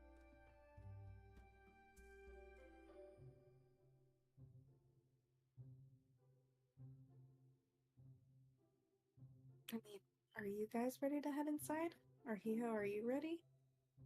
Yes. Beat has no reason not to go in. Okay.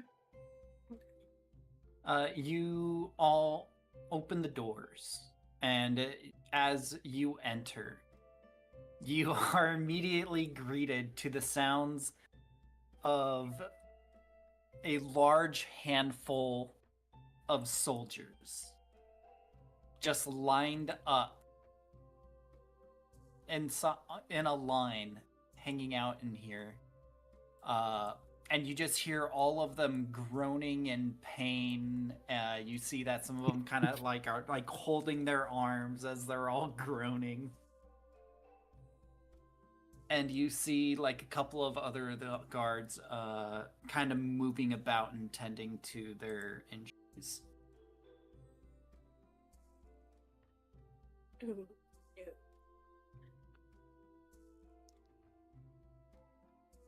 I hope none of you have hurt her. It looks like she did the hurting. I'm not so sure.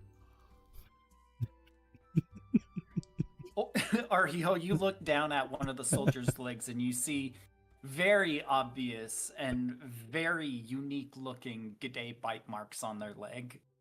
Oh, he's part of the party now. Everybody gets bit.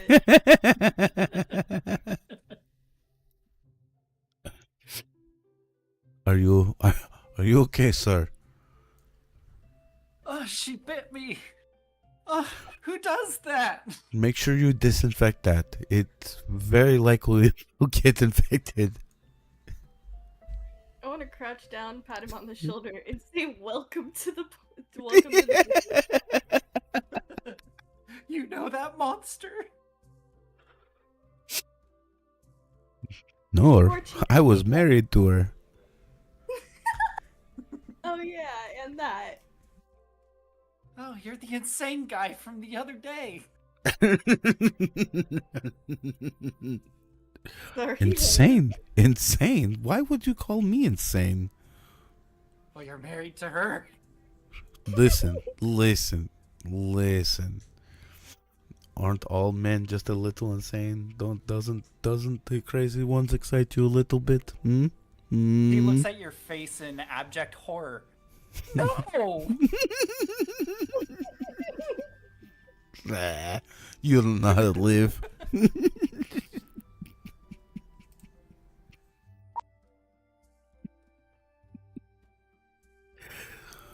So, when can I see her? And I step forward into the middle of the room, looking around at these poor wounded individuals. You watch as another one of the guards kind of walks over. As though you want to see your wife. Ex-wife, thank you. Right.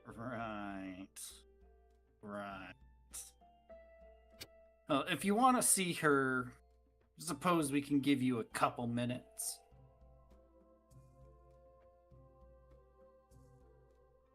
Okay, great. Take me to her. You watch as two of the guards come over and usher you over to this door down here. You watch as they insert a key and crack the door open. And they lead you inside. And they lead you down to the first cell that you can see through. And you can see a cell. You see that there are little bits of blood kind of splattered all over the cell. You can see spots where it has been like wiped away as if they tried to clean it, but then they just didn't get a chance to finish. You can see over in the corner on the guard's side a pile of broken iron bars that have been stacked and chewed through. You look in as you take a peek at G'day. She appears to be treated well. You can see that the guards have resorted to throwing in bits of raw meat because they dare not get close enough. Hey, good day. How's it going in there, huh? You okay? They're giving me so much food. Yes, it is. So you stop trying to eat them. Is it good?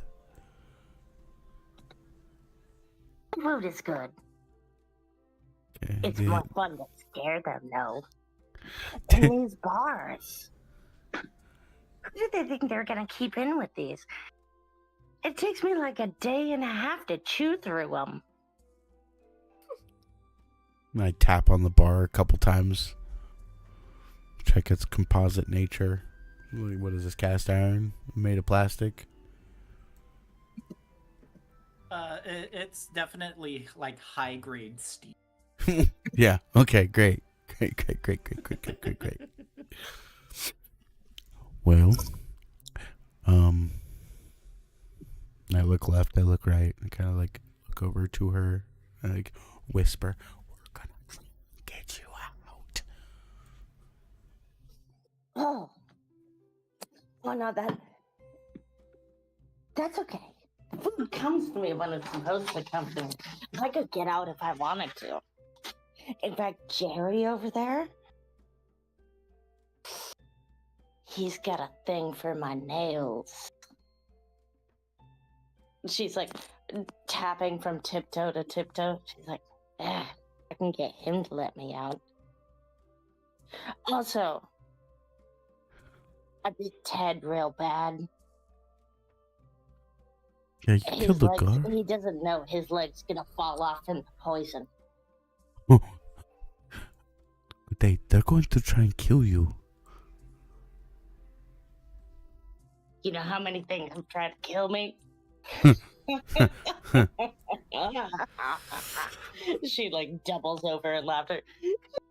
Nothing succeeded yet, and I've met gods. I'm okay.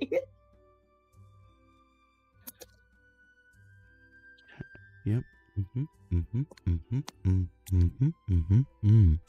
This guy.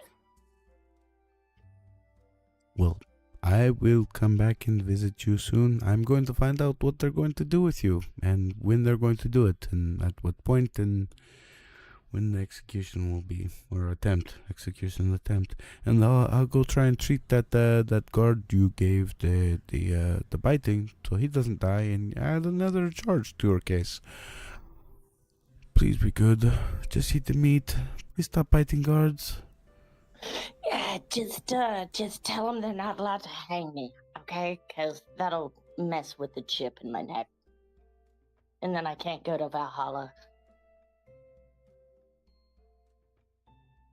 Mm-hmm. You know you killed another guard, right? Do you know that? Were you there for that? Were you? Okay, Yeah. all right, okay. And he turns and starts walking away and she's giggling maniacally about... If you glance over your shoulder, you see the guards like visibly shaking. Okay, guys, you let me know if you need me, okay? I'll be over here.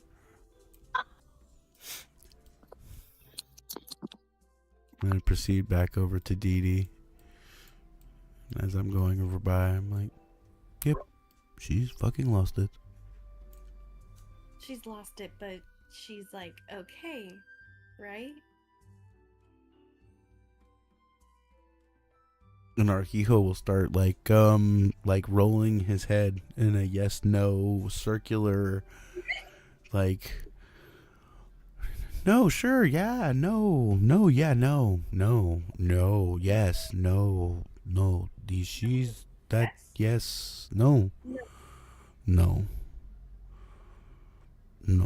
yes, she's not going to be coming out of here for a little bit. I think we need to speak to the higher ups and find out when the circumstance will be proceeding from this, and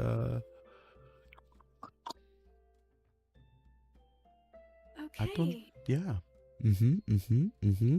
Mr. Beat, do you have is Beat, just Beat, no last name, no middle name, just Beat?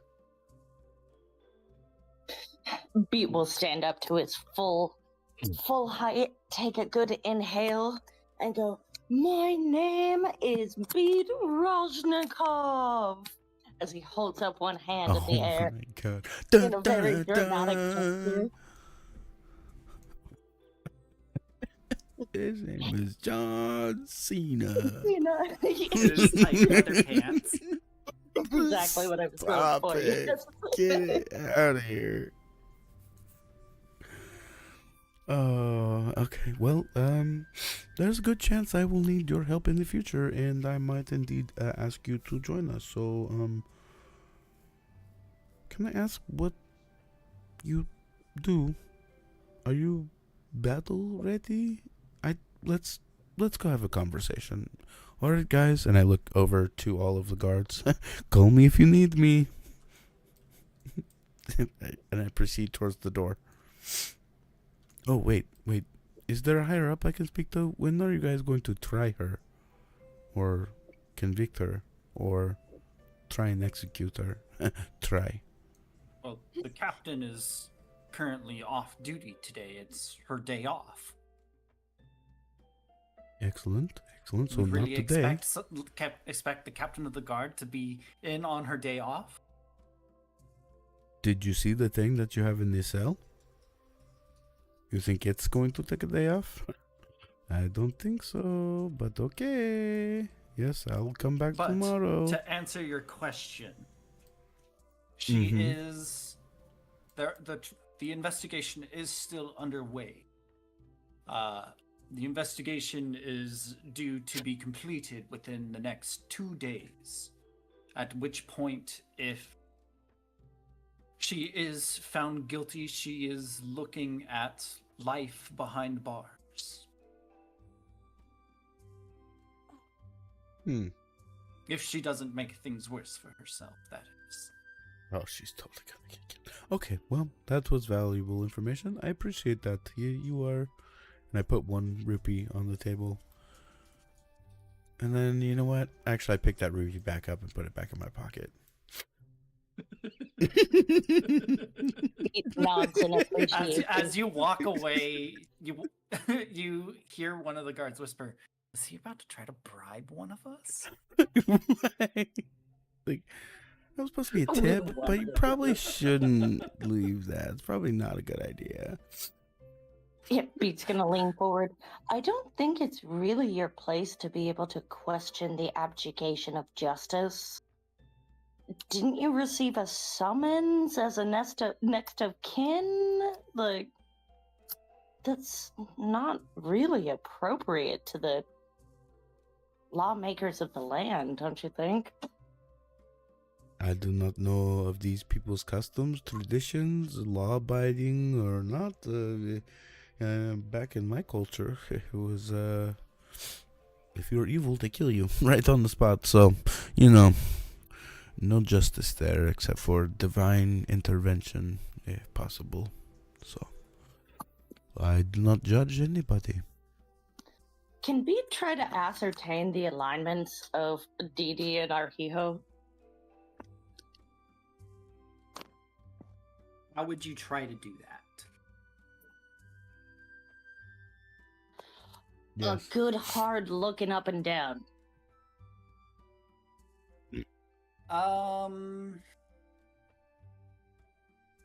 You can give me an insight, and then I'll have Arhijo and Didi give based off of that. So with a 14, what would G'day glean as far as your alignment goes, based on your appearance? I mean, from Arhijo, you'll very plainly see he doesn't hide who he is or what he is. Like, he has. Are you asking both of us? Yeah. Oh.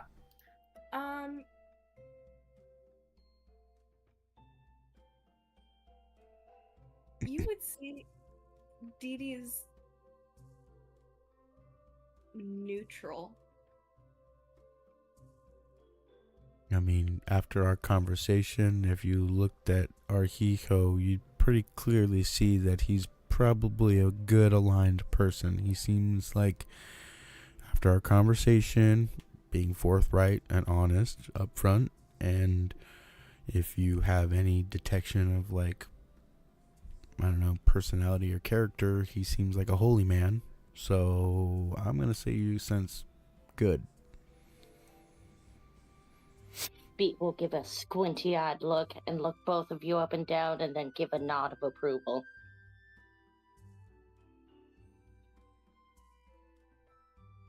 And we go out the door. You do so, and the door closes behind you. So what is that thing? His wife.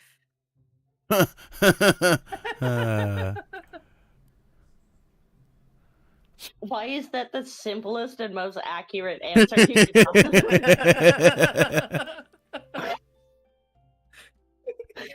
What is that harpy bat creature that's screeching in the basement? Oh, it's just my wife. DM, can we get inspiration from that?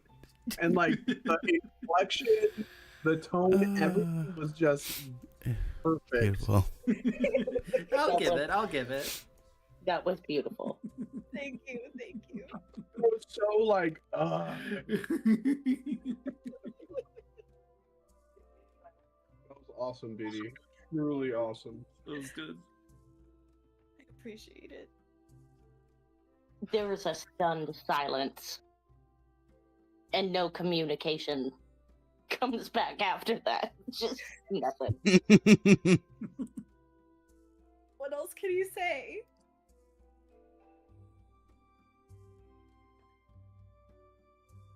Well, is there anything else that you wanted to get in town? Arhiho, did you do all of your shopping? And Beat, did you need to pick anything up? Well, I mean, you're the one that did my shopping for me. Did you get all of my materials and my goods? Did you spend all of the rupees? Not all of them. I did have some left over, but me and Akari did get all of your guys' things, yes. Oh, excellent. Can I have them? I believe Akari was holding on to them and they're back at the inn.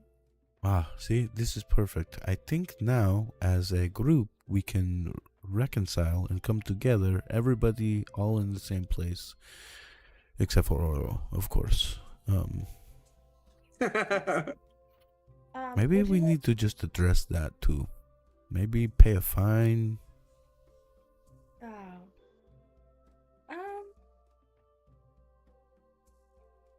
How much do you think that would cost? I mean, do you want to go back in and ask them? Hey, just in case, if somebody happened to be Oro and, kind of wanted for killing the bird, how much would we have to pay so we could be not in trouble anymore? It's not gonna go so well, no. So, I did see some flyers to sell yourself into indentured servitude to pay off any debts at the tavern. I think the only thing is that you have to wear a maid's uniform. It's quite endearing. The little man with the little ears that does that. The little hair was very kept in the shape of the bowl. Oh, yes, he perfectly stands at waist height. Mm-hmm. Yes. Well, yeah, he used to be one of our group members, so yeah, we know all about that indentured servitude. Unfortunately, my ex-wife may or may not have blown up part of the inn, and he is paying off that debt in a long-form term of indentured servitude. Do you visit him often? Because his uniform is quite endearing. Oh, I avoid it like any chance I get. I wish I could be anywhere else. Yes. No, thank you. I will pass. Did you see the sign? He just mentioned to people in the inn that he's quite lonely. Mm-hmm. It's actually very depressing.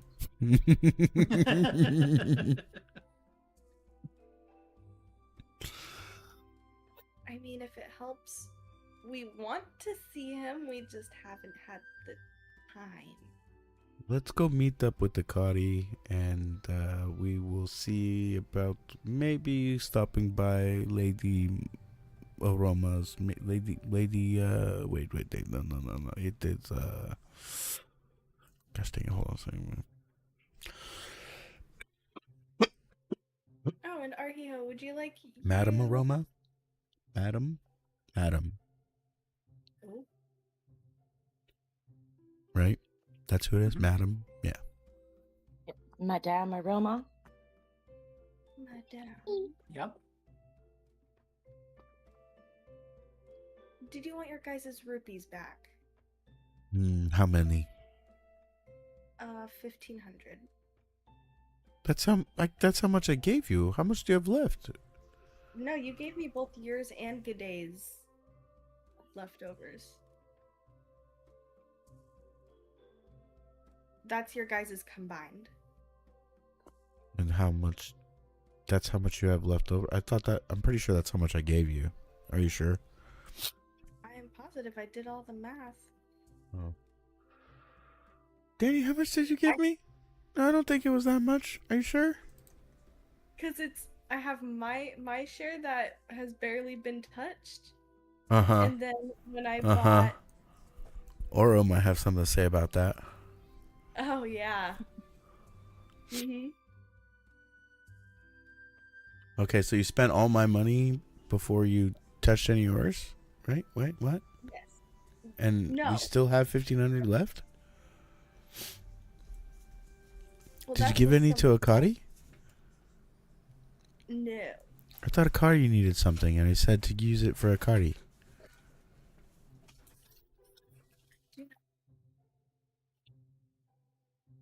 To ask him about that later. I'm not 100% certain, but I want to say you only had like 300 or 400 left of my rupees.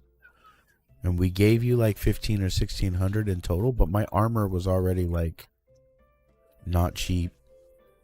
And the shield and... The shield was relatively cheap.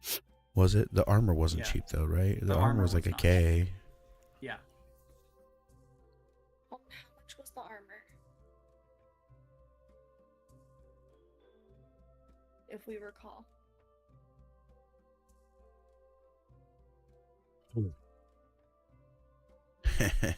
I didn't have to do the math because I wasn't there. Who took notes? Who took notes? Dang it, I should have been there.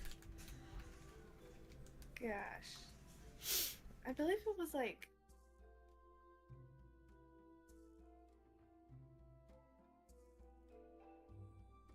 I don't remember it being like super expensive.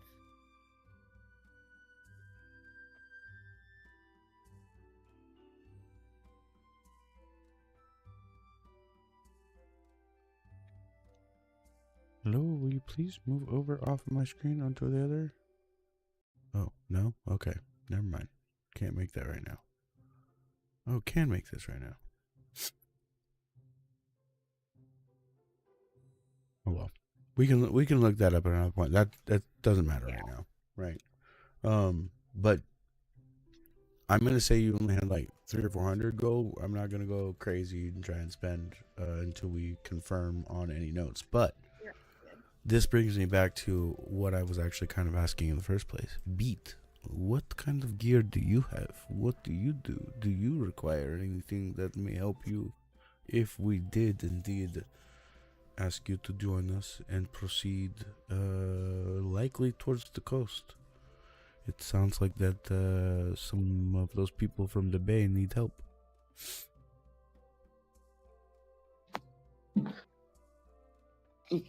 Beat just kind of gestures to his body. Oh, give me a sec. No, baby. As you guys make your way out, go ahead and give me another D4. Dee Dee, you're up. I already rolled. You don't want to roll now? Nope, you got it. I believe in you. If DD does not want to, I will do a D4. I don't mind, but I did it last time. I think it's only fair somebody else does it. See? Good roll.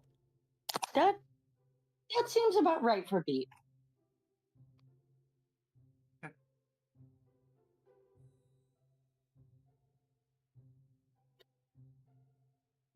But yeah, Beat just kind of gestures to his body. You can see his top half is completely bare, skin covered in tattoos. He's got a small bag at his hip.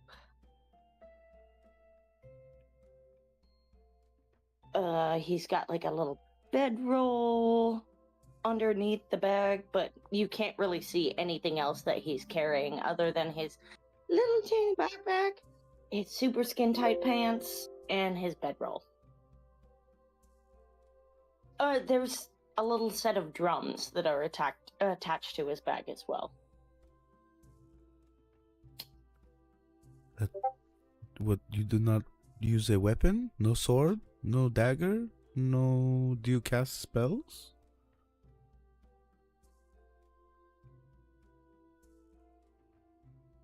He No?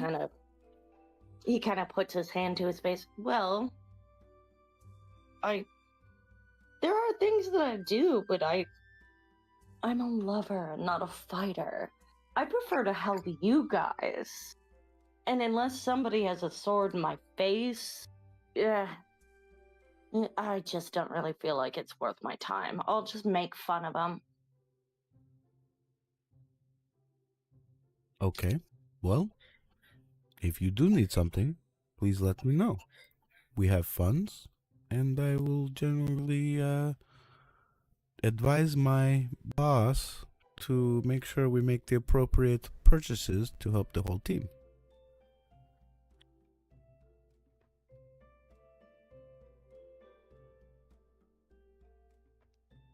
I can show you something that I can do. Oh, do you want to spar? And Archie will like start like ducking side to side, left and right, fists up.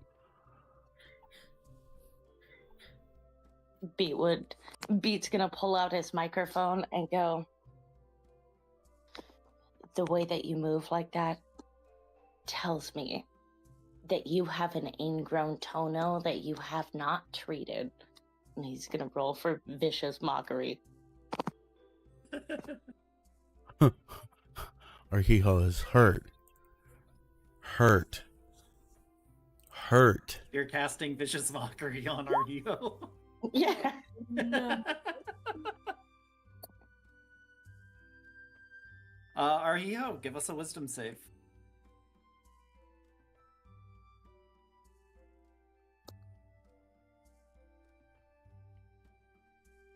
Ooh. Arhiho lifts his eyebrow and looks at you. That is it? That's what you're going with? Nothing happens. You don't take damage.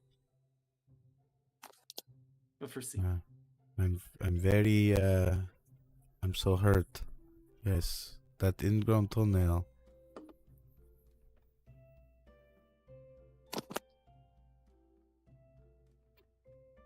Anything Beat else? Beat looks quite downtrodden.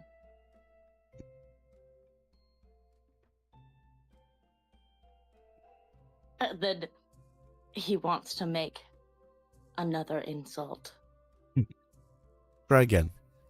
It's usually better. Oh no, you're tall. You can't make fun of me tall. I've got big feet. You can make fun of my big feet. I've got the pretty stupid voice. You could go with that. Hold on. Let me go to my computer so I can make this roll. He goes, he leans in and looks at you straight in the eyes and goes, I bet you got HSV1 from your mom kissing you as a baby. And now you have cold sores.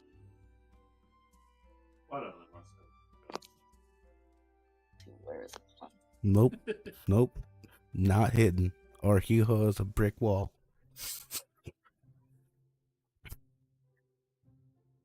Yeah, well, I think you should really, you should work on those there, bud, okay? So if you need a sword or something to actually hit people with something other than, weak jokes, you let me know, okay?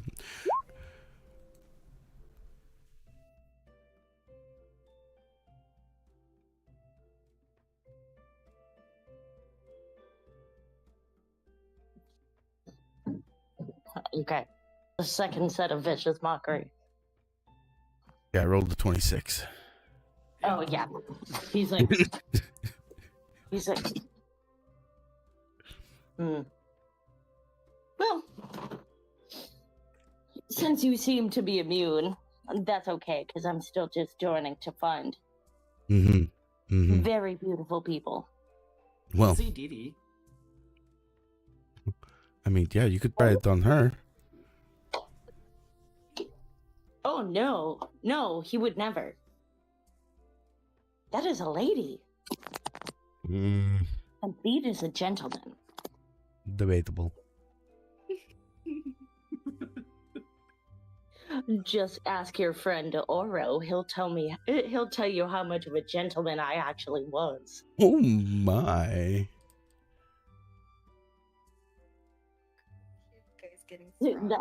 That should have been froggy. that should have been the thing he said when he did the vicious mockery. Let's see. Hold on.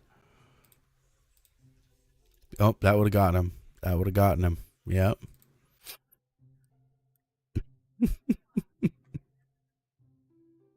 Well, Yeah. Anyway, Beat looks dejected. as he should. As he should. It's a good thing I'm temporary leader. This group is going to ship up and shape out. We got to go. So where are you all headed?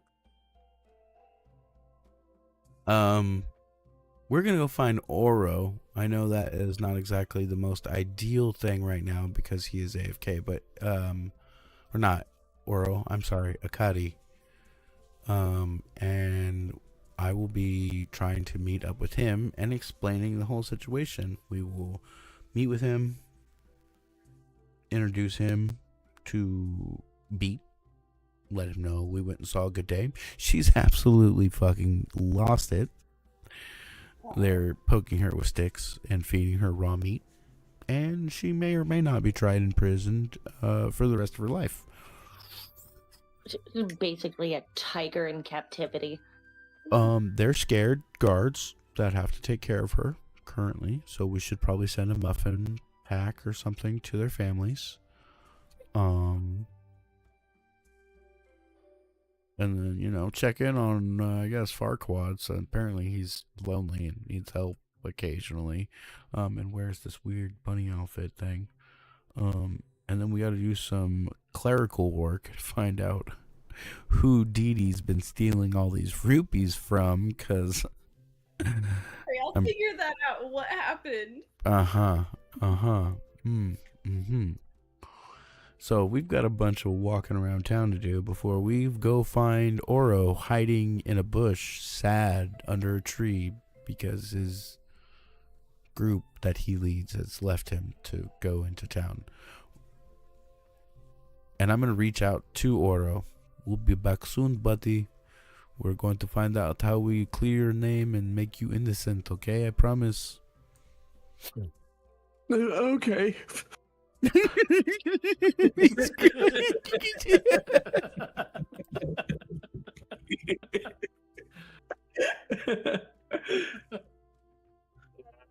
Shit. Oro. Yeah. As you say that, and you end the communication, and you continue to snivel, give me a perception check. Okay.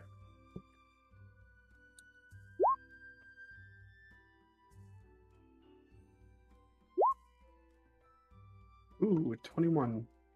That's a nat 22. Nice roll. Good rat. Thank you, thank you.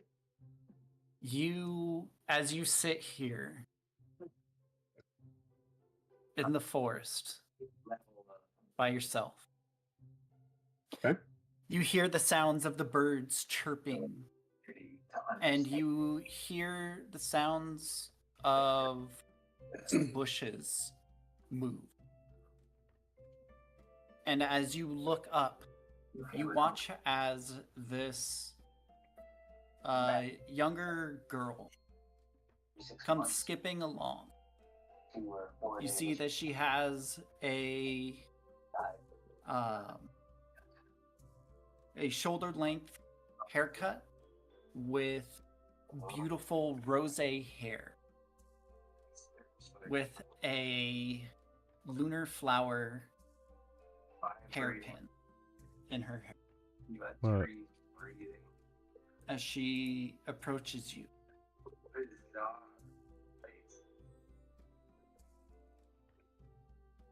Hey, mister.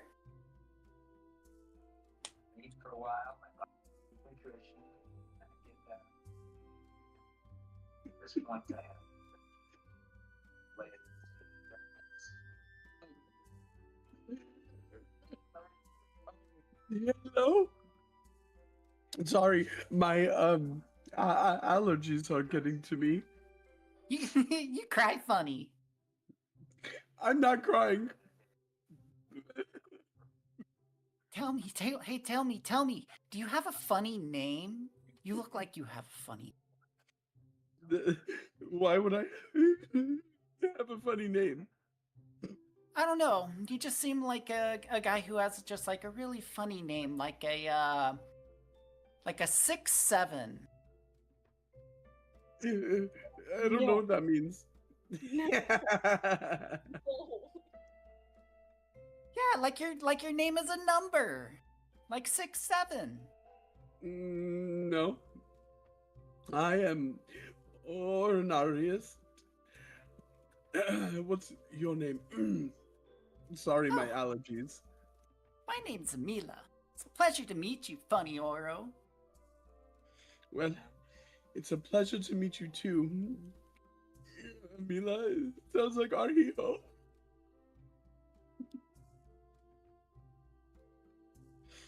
What are you doing out here? Oh, I'm just going on my morning walk before I head into work. And I heard some really funny noise coming from over here, and then I found you. Oh. Well, sorry. I am, just dealing with a lot right now. And these damned allergies. Yeah, you do look like someone who spends way too much time reading books. Well, it's because I do spend time reading books. You should Oh yeah? too. Like what? Oh, like, books you wouldn't understand. Oh, come on, show me! Okay, well, and I pull out, I, like, wipe some of the snot off of my nose, and then, wipe my tears, and,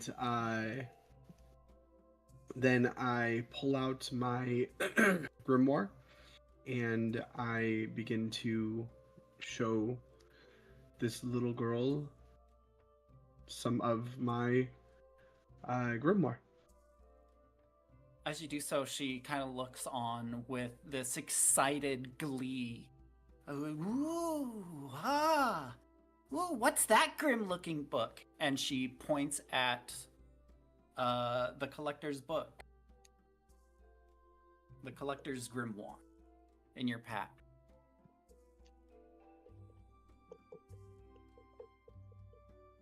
Okay. What's that book about? Oh, well,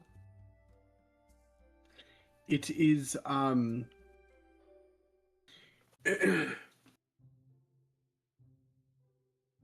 I begin to explain what it's about as best as I could, dumbed down for. How old does she look, DM?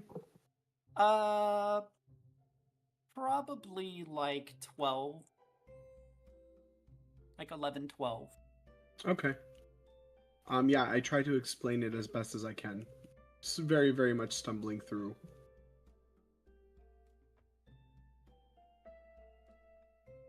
And then, so, it's basically, a magical component that is utilized by those who are of the magical persuasion, and it is something that is best understood by looking at the component structure of, how do I say,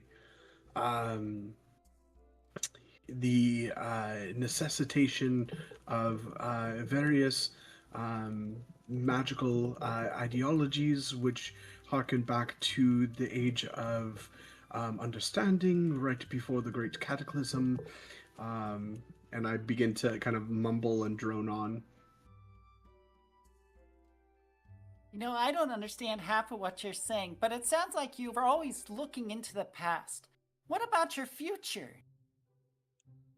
Well, I did have a future until my friends left me here. But what do you dream about? What don't I dream about? That's more the question. I dream about... Do you have good dreams or bad dreams? I have dreams? Why are you asking so many questions? Well, because you're a funny man. You're an odd child. So tell me, mister, what do you dream about? Oh, I dream about things and stuff. What do you dream about? Oh, there's so many things to dream about. Oh, let's see, where do I even begin? Well, I had a dream that me and my sisters went to the Festival of Time.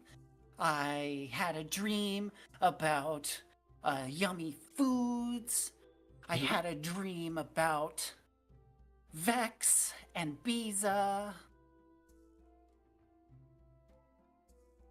And who are they? Why, you know who Vex and Biza are, silly. Do I recognize this child? You would not. I apologize. I do not know who this Vex and Biza is. Why are you so afraid of them? Her tone taking on a more serious inflection.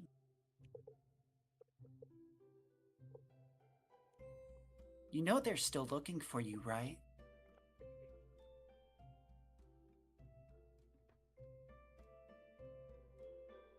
Subject 47. At the moment that she says that, my face drops. I look at this child and I look around. Do I see anyone else around, DM? Give me a perception check.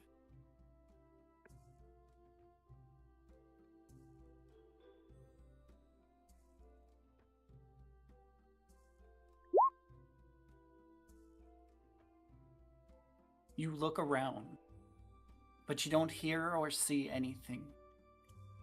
It's almost as if the trees themselves have gone silent. The wind hushed. Who the hell are you?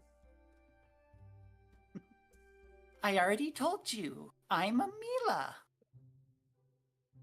And that I'm going to grab her by the neck, and I'm going to By the neck or the scruff of the neck? by the neck. Oh, you're just full going for it. Okay. Yeah. And I'm going to immediately pull her close and say, "Who the hell sent you?" Why, nobody, silly. Nobody sent me. I just saw that you were crying. And so I thought I'd come and have a chat. I'm going to throw her, and I'm going to get up and start running. As you get up and you start running, you hear her call out as you go rushing off into the woods. Don't be so afraid! Look forward to your future! Yeah, I just keep running. Not even really knowing where I'm headed. Alright. Back in town.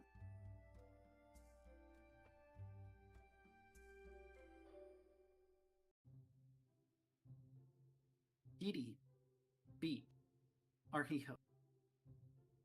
Where are you headed first?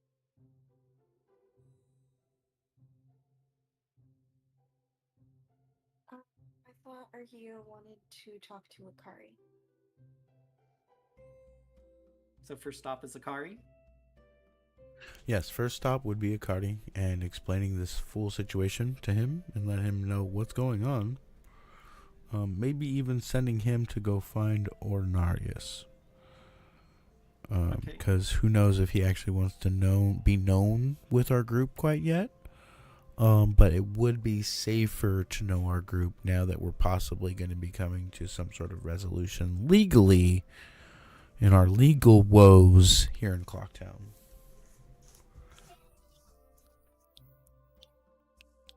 Dinner? Beat's pretty much just enjoying his first day off in the last 2.5 weeks.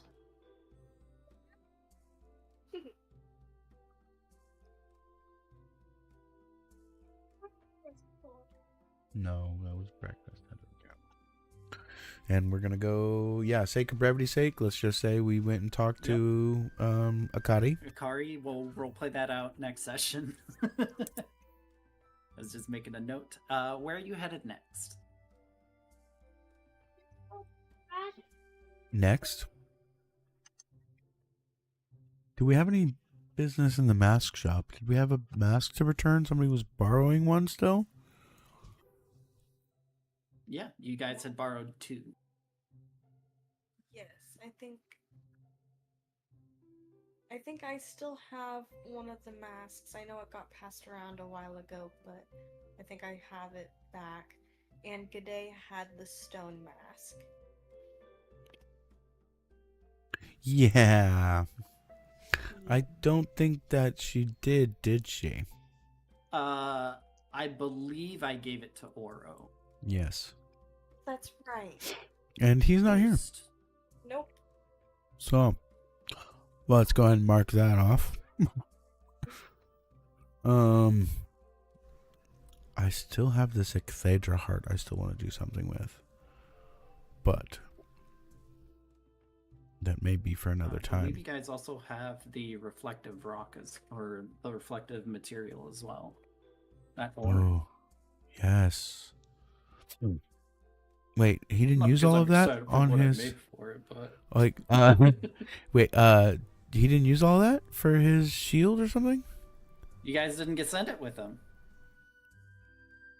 Okay, so we got to go to the smithy. I want to say it's in Dee Dee's possession. Witches? The reflective material. I could have swore we were going to be making like a mirror shield or something with the reflective material. I could have swore. No?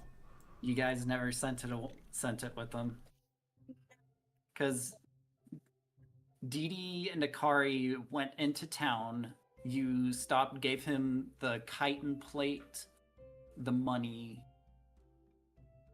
I feel like you gave him one other thing small that I'm forgetting. But you did not give him the reflective ore. But I don't think I have that. You said Dee Dee has that. No.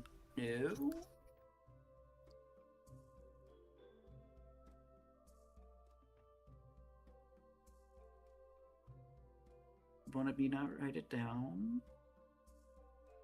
I never put reflective ore. I don't have that. I don't think I found or had that. Are you sure it's on a Kari sheet? I am positive. And Oro or G'day don't have it? It's not here. No, it didn't get. It was not on G'day's.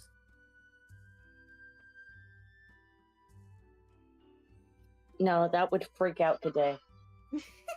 Well, we're sure that Oro doesn't have it? Oro might have it. Did he say BRB? I don't. Dealing think with so. puppies. Oh, gotcha. Okay. It was on either Arhijo, Oro. Yeah, it was on either one of you two. Well, so for let's just brevity's say sake, that I have Arhijo, it. you have Yeah. All right, sorry. What was it you're looking for? The A reflective ore. No, I do not have that. I'm gonna look up my VOD from last week. I'm almost certain somebody had it, but that's neither here nor there. I am going to say I have it for now, and we're going to proceed to go talk to the smithy with this extra 1,500 rupees that wasn't spent. Sorry. Looking I swear I did up the disappointingly. math because it was you and G'day that had a log. Mm-hmm. Actually, we could probably just scroll back and look at the freaking logs, honestly. How far? Oh, no. Why does it not go up for view all chats? I already tried looking through the chat's backlog.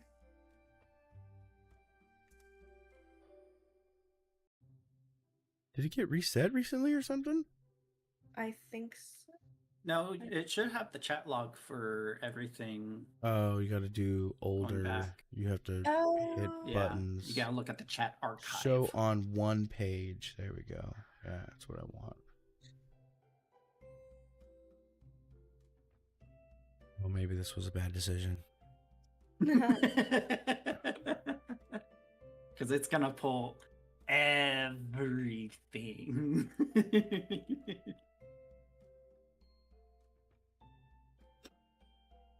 Let's see, what was the last post from?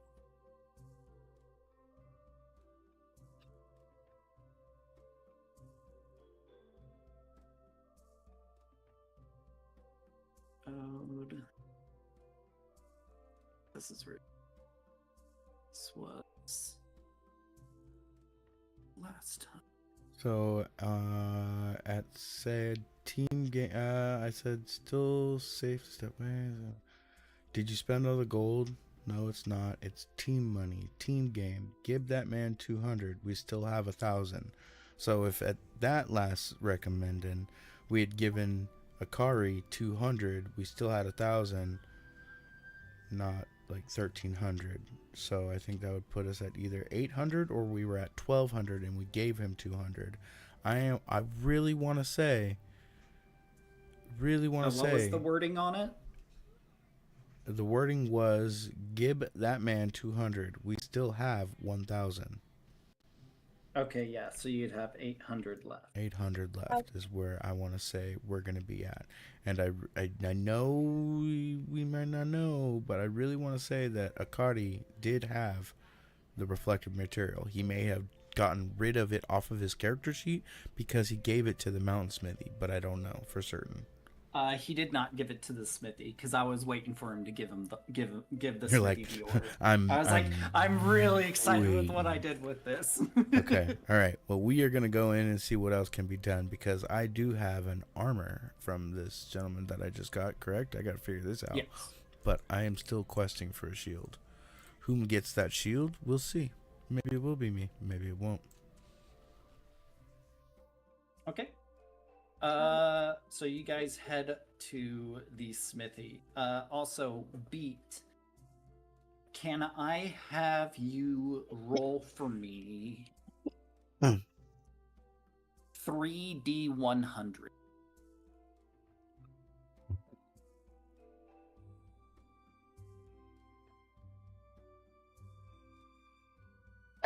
Excuse me, but no, you may not.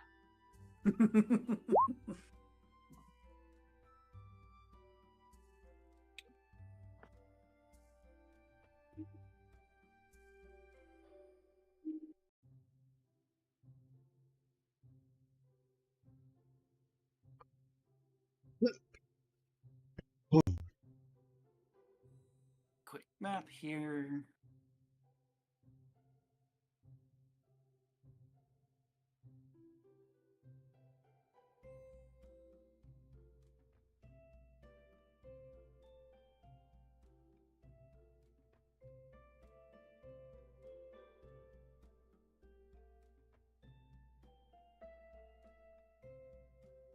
Okay, Beat. You have 827 rupees on you. Yep, that makes sense. 827? That might be just enough to pay my child support this month. And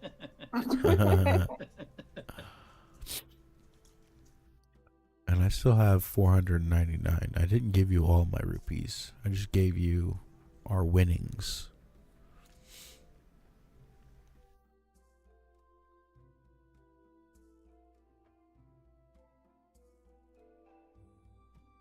So let's go do some shopping.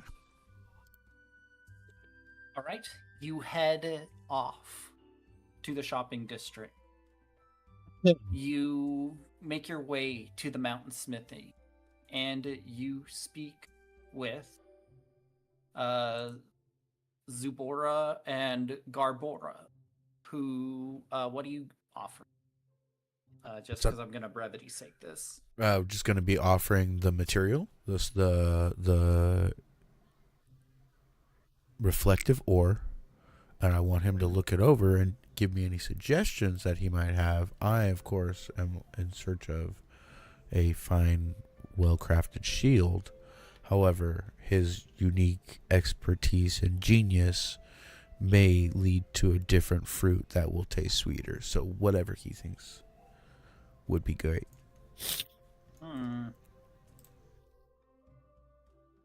They say, I think we can make something pretty cool with this. At least that's what Garbora is saying as the tall, muscular Garbora looks at you and grunts at noises to which my throat does not want to do this evening. Good man. The sickness is going around. I'm nasally as all hell. All right, yep. Thank God I don't have to do Zen voice tonight. But they make an offer for the ore and 500 rupees because they are really excited to see this stuff. That sounds very agreeable. Here you go. And I give them 499 rupees. You're short 1 rupee, sir. I know. I couldn't find it. I just used it as a single. Oh, you know what? Wait. Here it was. And I pull out the rupee that I almost bribed the guards with.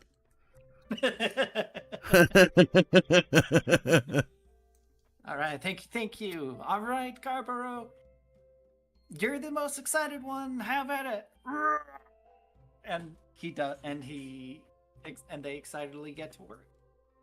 They say that they can have it ready by end of day.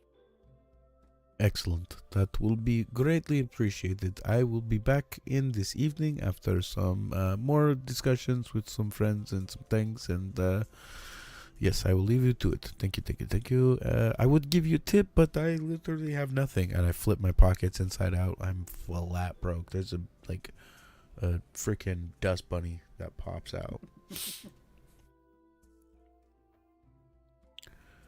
You turn over your pouch and you shake it. You see little like dust crumbs come out.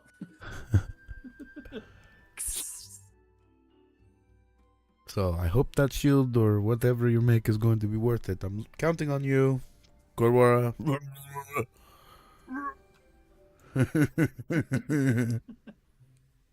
And we leaving to go possibly see our poor indentured servant friend.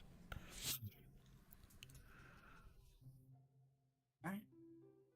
As you head up to the mayor's office, Oro, as you were sprinting through the woods, are you doing anything or are you just continuing to run?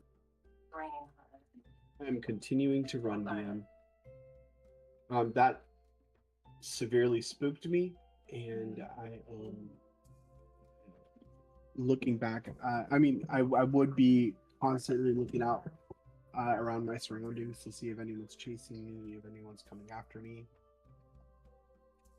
You run, and as you look around left and right in your panic state, you come to a large rock that you kind of dip down behind, and you stop for a second.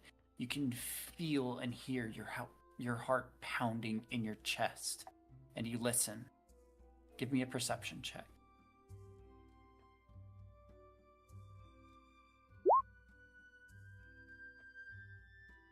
You listen. You hear the sound of the wind. You hear the chirping of birds.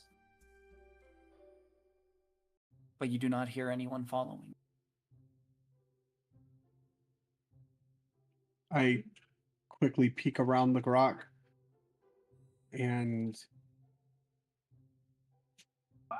then I'm going to grab my pack, pull out the scale, and go.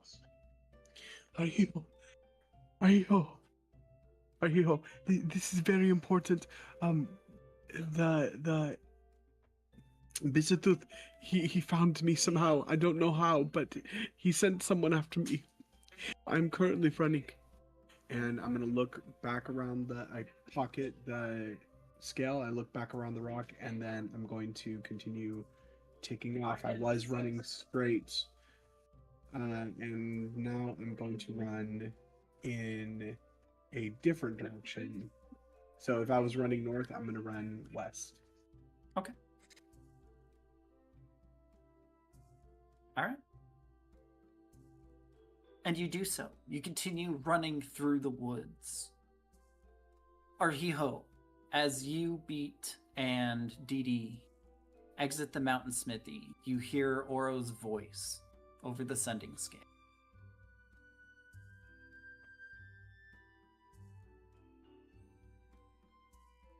Who? Where are you? Come to town. Oro, come to town. Oro. I don't know. I don't know where I'm running. Someone's after me.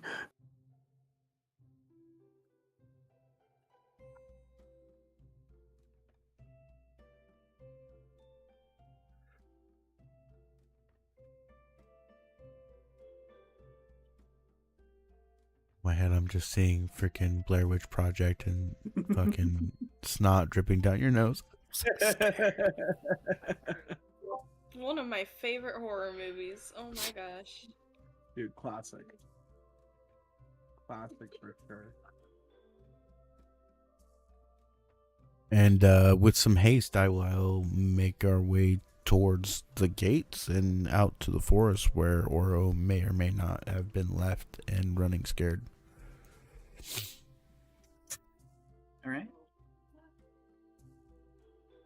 As you go running off, Didi, Beat, are you two following? I see my teammate running. Yes, I am following.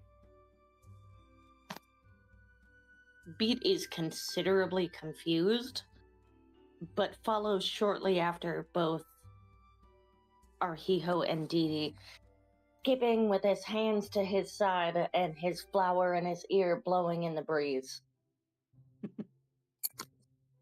Absolutely beautiful. Majestic. Unbothered. Perfect. Simply. Pristine.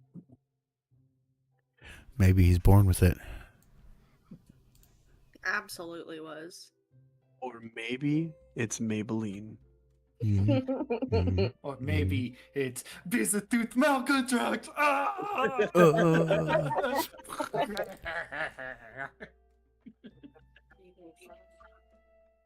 As you all take off, exiting the port and quickly making your way back outside of town, I would like Oro to give me, go ahead and roll a d20.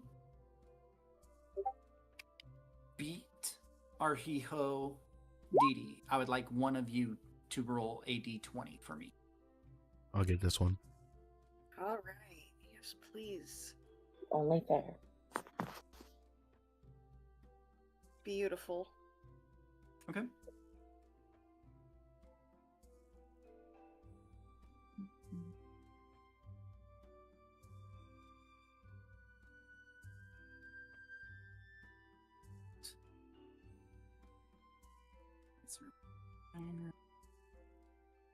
Here. All right. As you go crashing into the woods, you are running for like a solid 10 minutes. But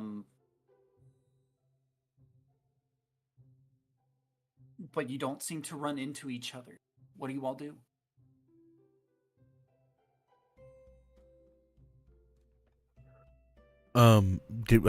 We went to where he originally was, where we left him.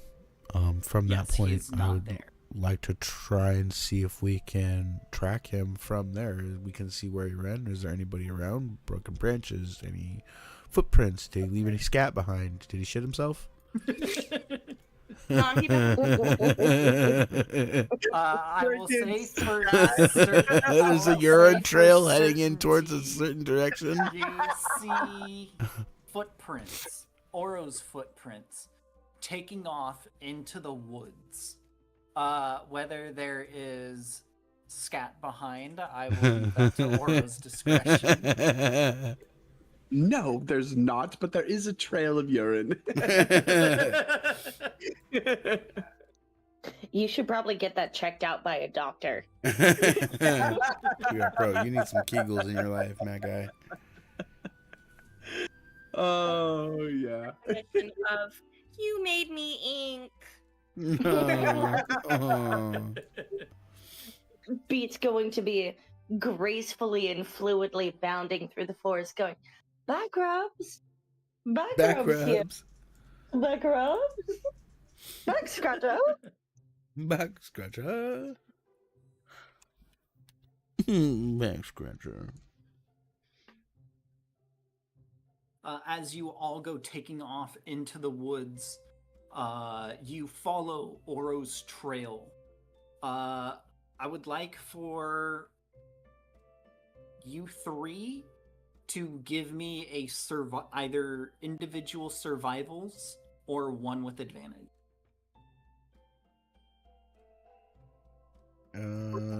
Does anybody have good survival? Let me see. Okay, I'll take it. Mine is okay. Survival? Yeah, mine's good. Okay, you take advantage. Go for it. Mine's not that good, but it's okay. Okay, Go, girl, individuals then. Individuals. You said 3? 2 of us? Just me and Dee Dee? Who? Either all three of you can roll straight or one of you with advantage. Oh, statistically, everybody needs to roll.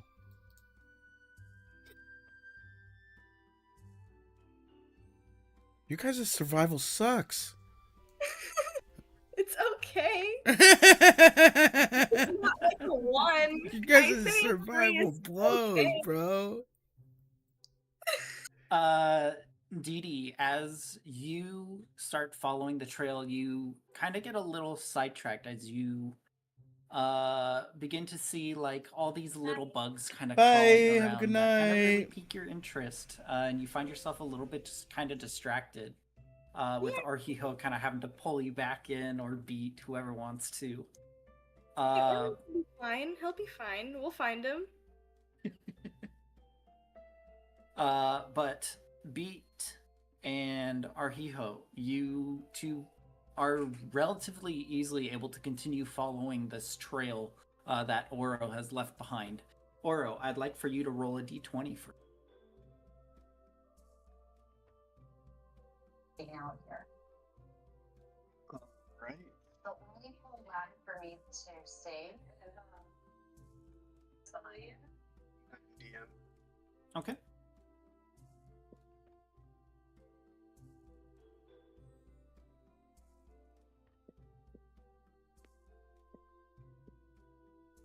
Okay. As you continue running through the woods, Oro, you eventually hear the sounds of bushes rustling off in the distance. You kind of found your way down into this riverbed creek, where you feel like you could very easily kind of post up. if you wanted to try to stay hidden, or if you would like to keep going.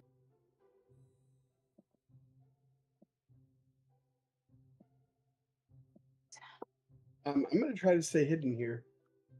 Okay. Go ahead and give me a stealth. Yes.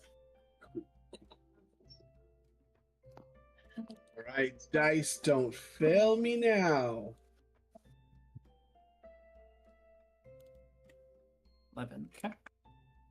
You could give me advantage. No, I'm kidding. Oh, they're finishing up. As you hunker down and you kind of pull yourself into the bushes along the creek bed, kind of over a little lip where you feel like you can be hidden, you hear the rustling of the bushes above you. I would like Arhiho, Beat, and Dee Dee to give me perception checks.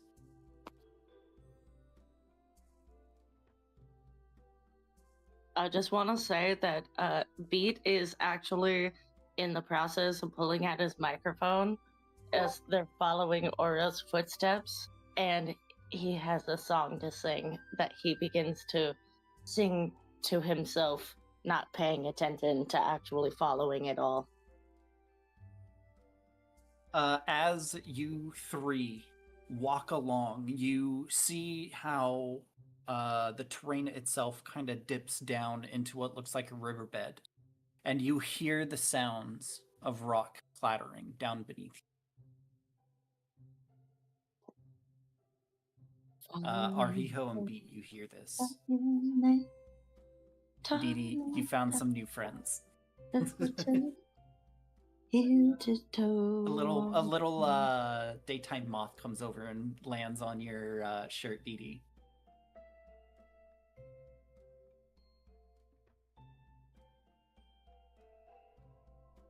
Yeah, that sounds about right.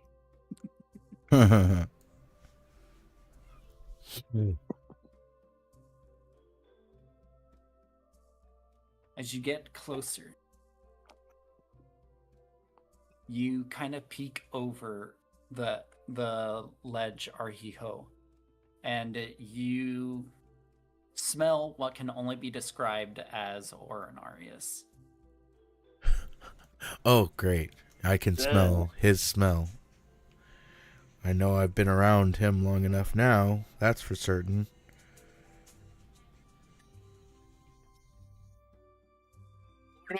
Where are you? Look down, and you see him.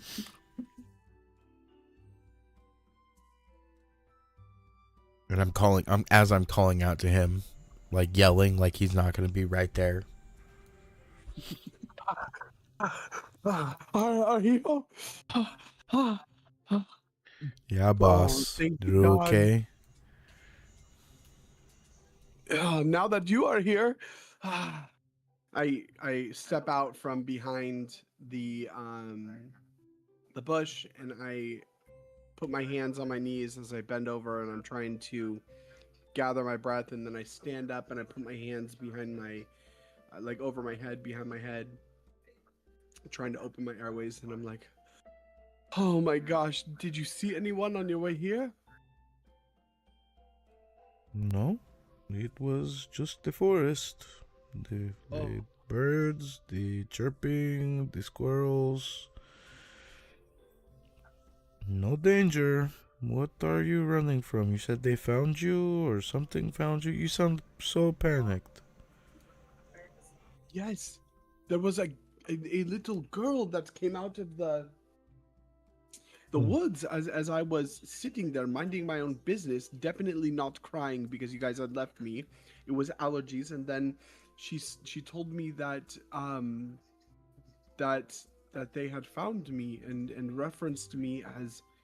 I look around.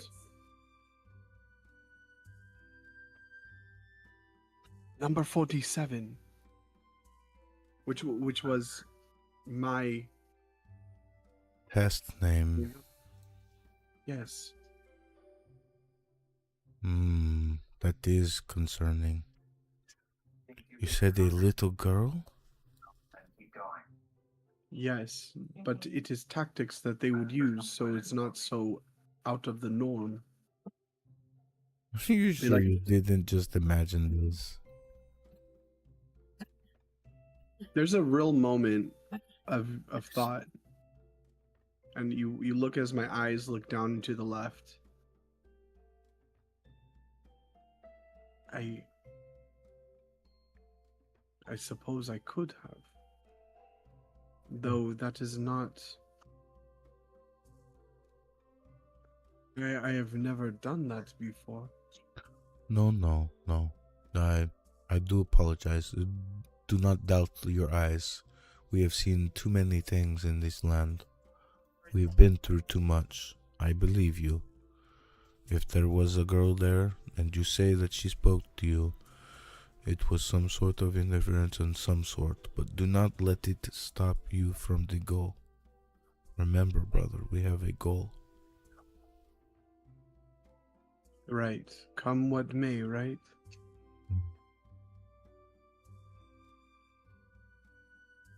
I furrow Let me my look you brow. over, and I kind of move you by the shoulders, lift your robe a little bit. Well, chicken legs are still intact. I think you will be okay. You going to leave? I know it's the decision I have to make right now. It's mostly videos. Suck my teeth and yes, I'm going to leave. But I reach out and I put my hand on your shoulder, and then I reach out and I put my hand on Dee Dee's shoulder. And I look at the three of you. I really am grateful to be back in your guys' presence. I apologize. I'm not trying to be much more than can be handled. If you wish to separate ways, I would understand. Oh yeah. No. Do not say that. You have already committed yourself to die in the dungeon with me in the darkness. You are a shield brother, and if nothing else, you will die at the hands of evil. Okay, no running away now. Okay. I just wanted to make sure that that was still the only option. That is the only option. You owe your life to the good now. Well, then Yeah. I'm very. Beats a couple of steps away, dancing, singing the song, and playing like an air lute. He's like, "Man, I've really got a good one when you're done with this."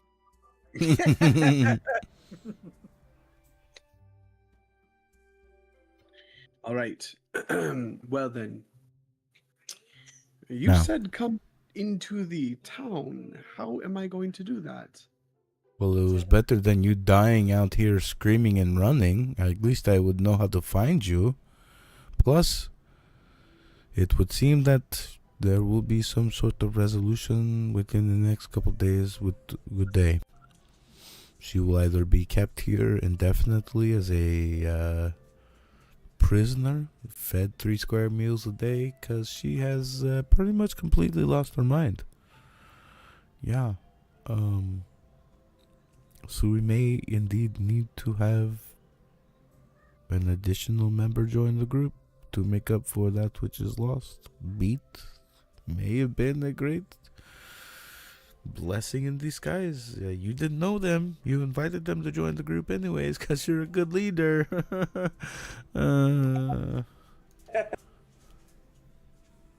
I kind of puff my chest up and I nod my head. Right. Well then. Let us go into town. Oh, you're going to face your consequences as well? That's the only option, right? I mean, go buy a disguise for him and trap him in the inn. Oh wait, you have that magic spell. You could become a cat. There Oh, you go. I can. And at that, I immediately pull out my my grimoire, and I'm going to cast polymorph. and polymorph me into a cat, DM. And I pick up Cat Oro and I hand it to Beat. I say, here's some pussy. Oh my god. I am done. Oh my god. Beat giggles furiously and huffs Cat Oro up onto his shoulders as he's still playing like an imaginary lute, and he starts to sing his song as he follows everybody. To the best of my ability, Arhio, Cat Oro is looking at you the entire time incredulously.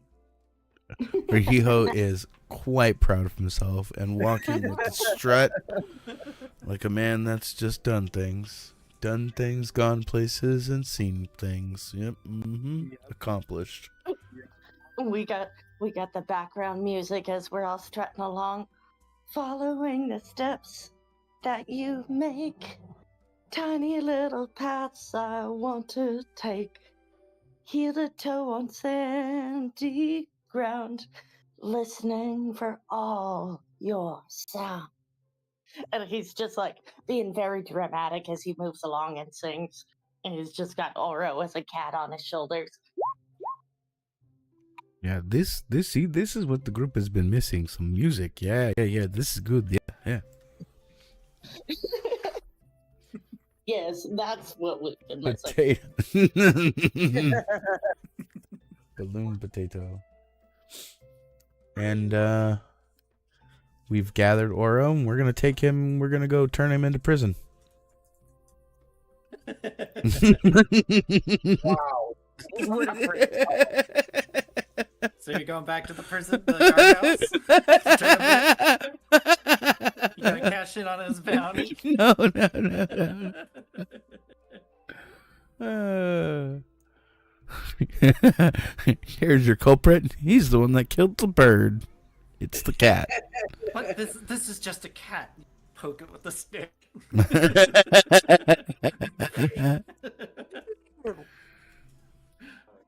Somebody skipped a lesson in biology class if they don't think that's a reasonable option.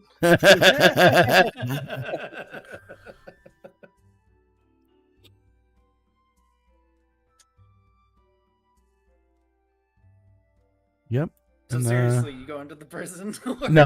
No, we're not going to the prison. It's actually not a bad idea. I'll just polymorph myself out. I'll become a rat. Right. Or like a chipmunk. Yeah. A rat. No. We're going to take him back into town. We're going to go back to the inn. We're going to be meeting up as a group with Akari, and that way we can begin. I'd like to begin next episode with everybody in town, in the tavern. Oh, hey, what time is it? Because Beat does have to get back to the ship before his day off is over. It's probably just like midday, so somewhere around like 12:31 in the afternoon. Okay. So you still got plenty of time. Gotcha. Yeah, because I plan on being in town until this evening when we check up on the reflective material we turned in. And finish out any shopping. We may need to stop by the Granny's shop. We have a little bit of extra money, and I know we have these empty potions that can be filled, although they're rather expensive. I know I need a full heal potion for sure, the way I'd be taking damage. Those are on my agendas. Okay.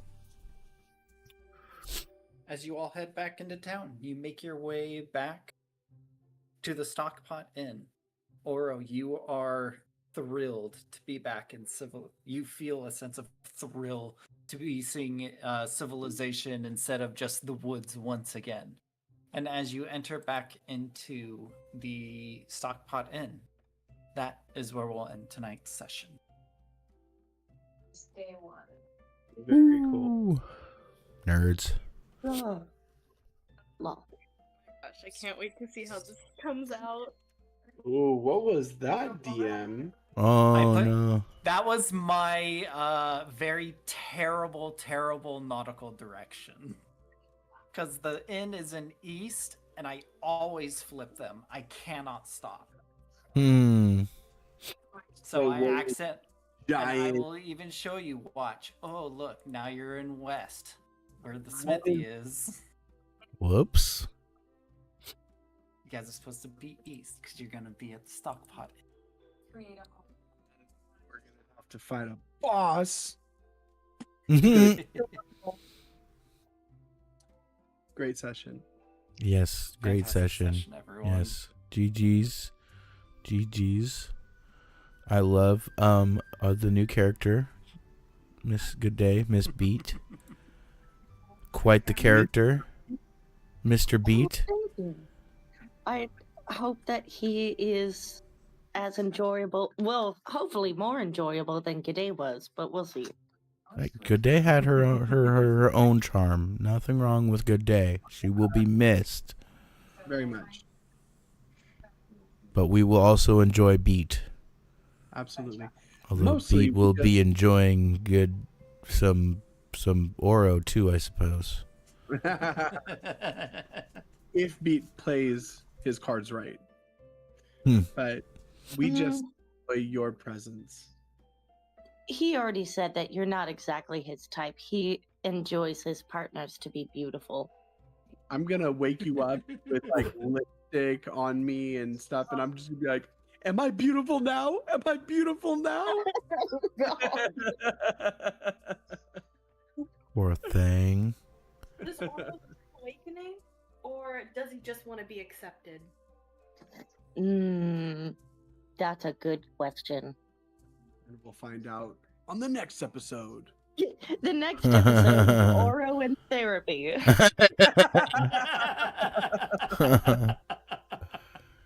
Giving other people therapy.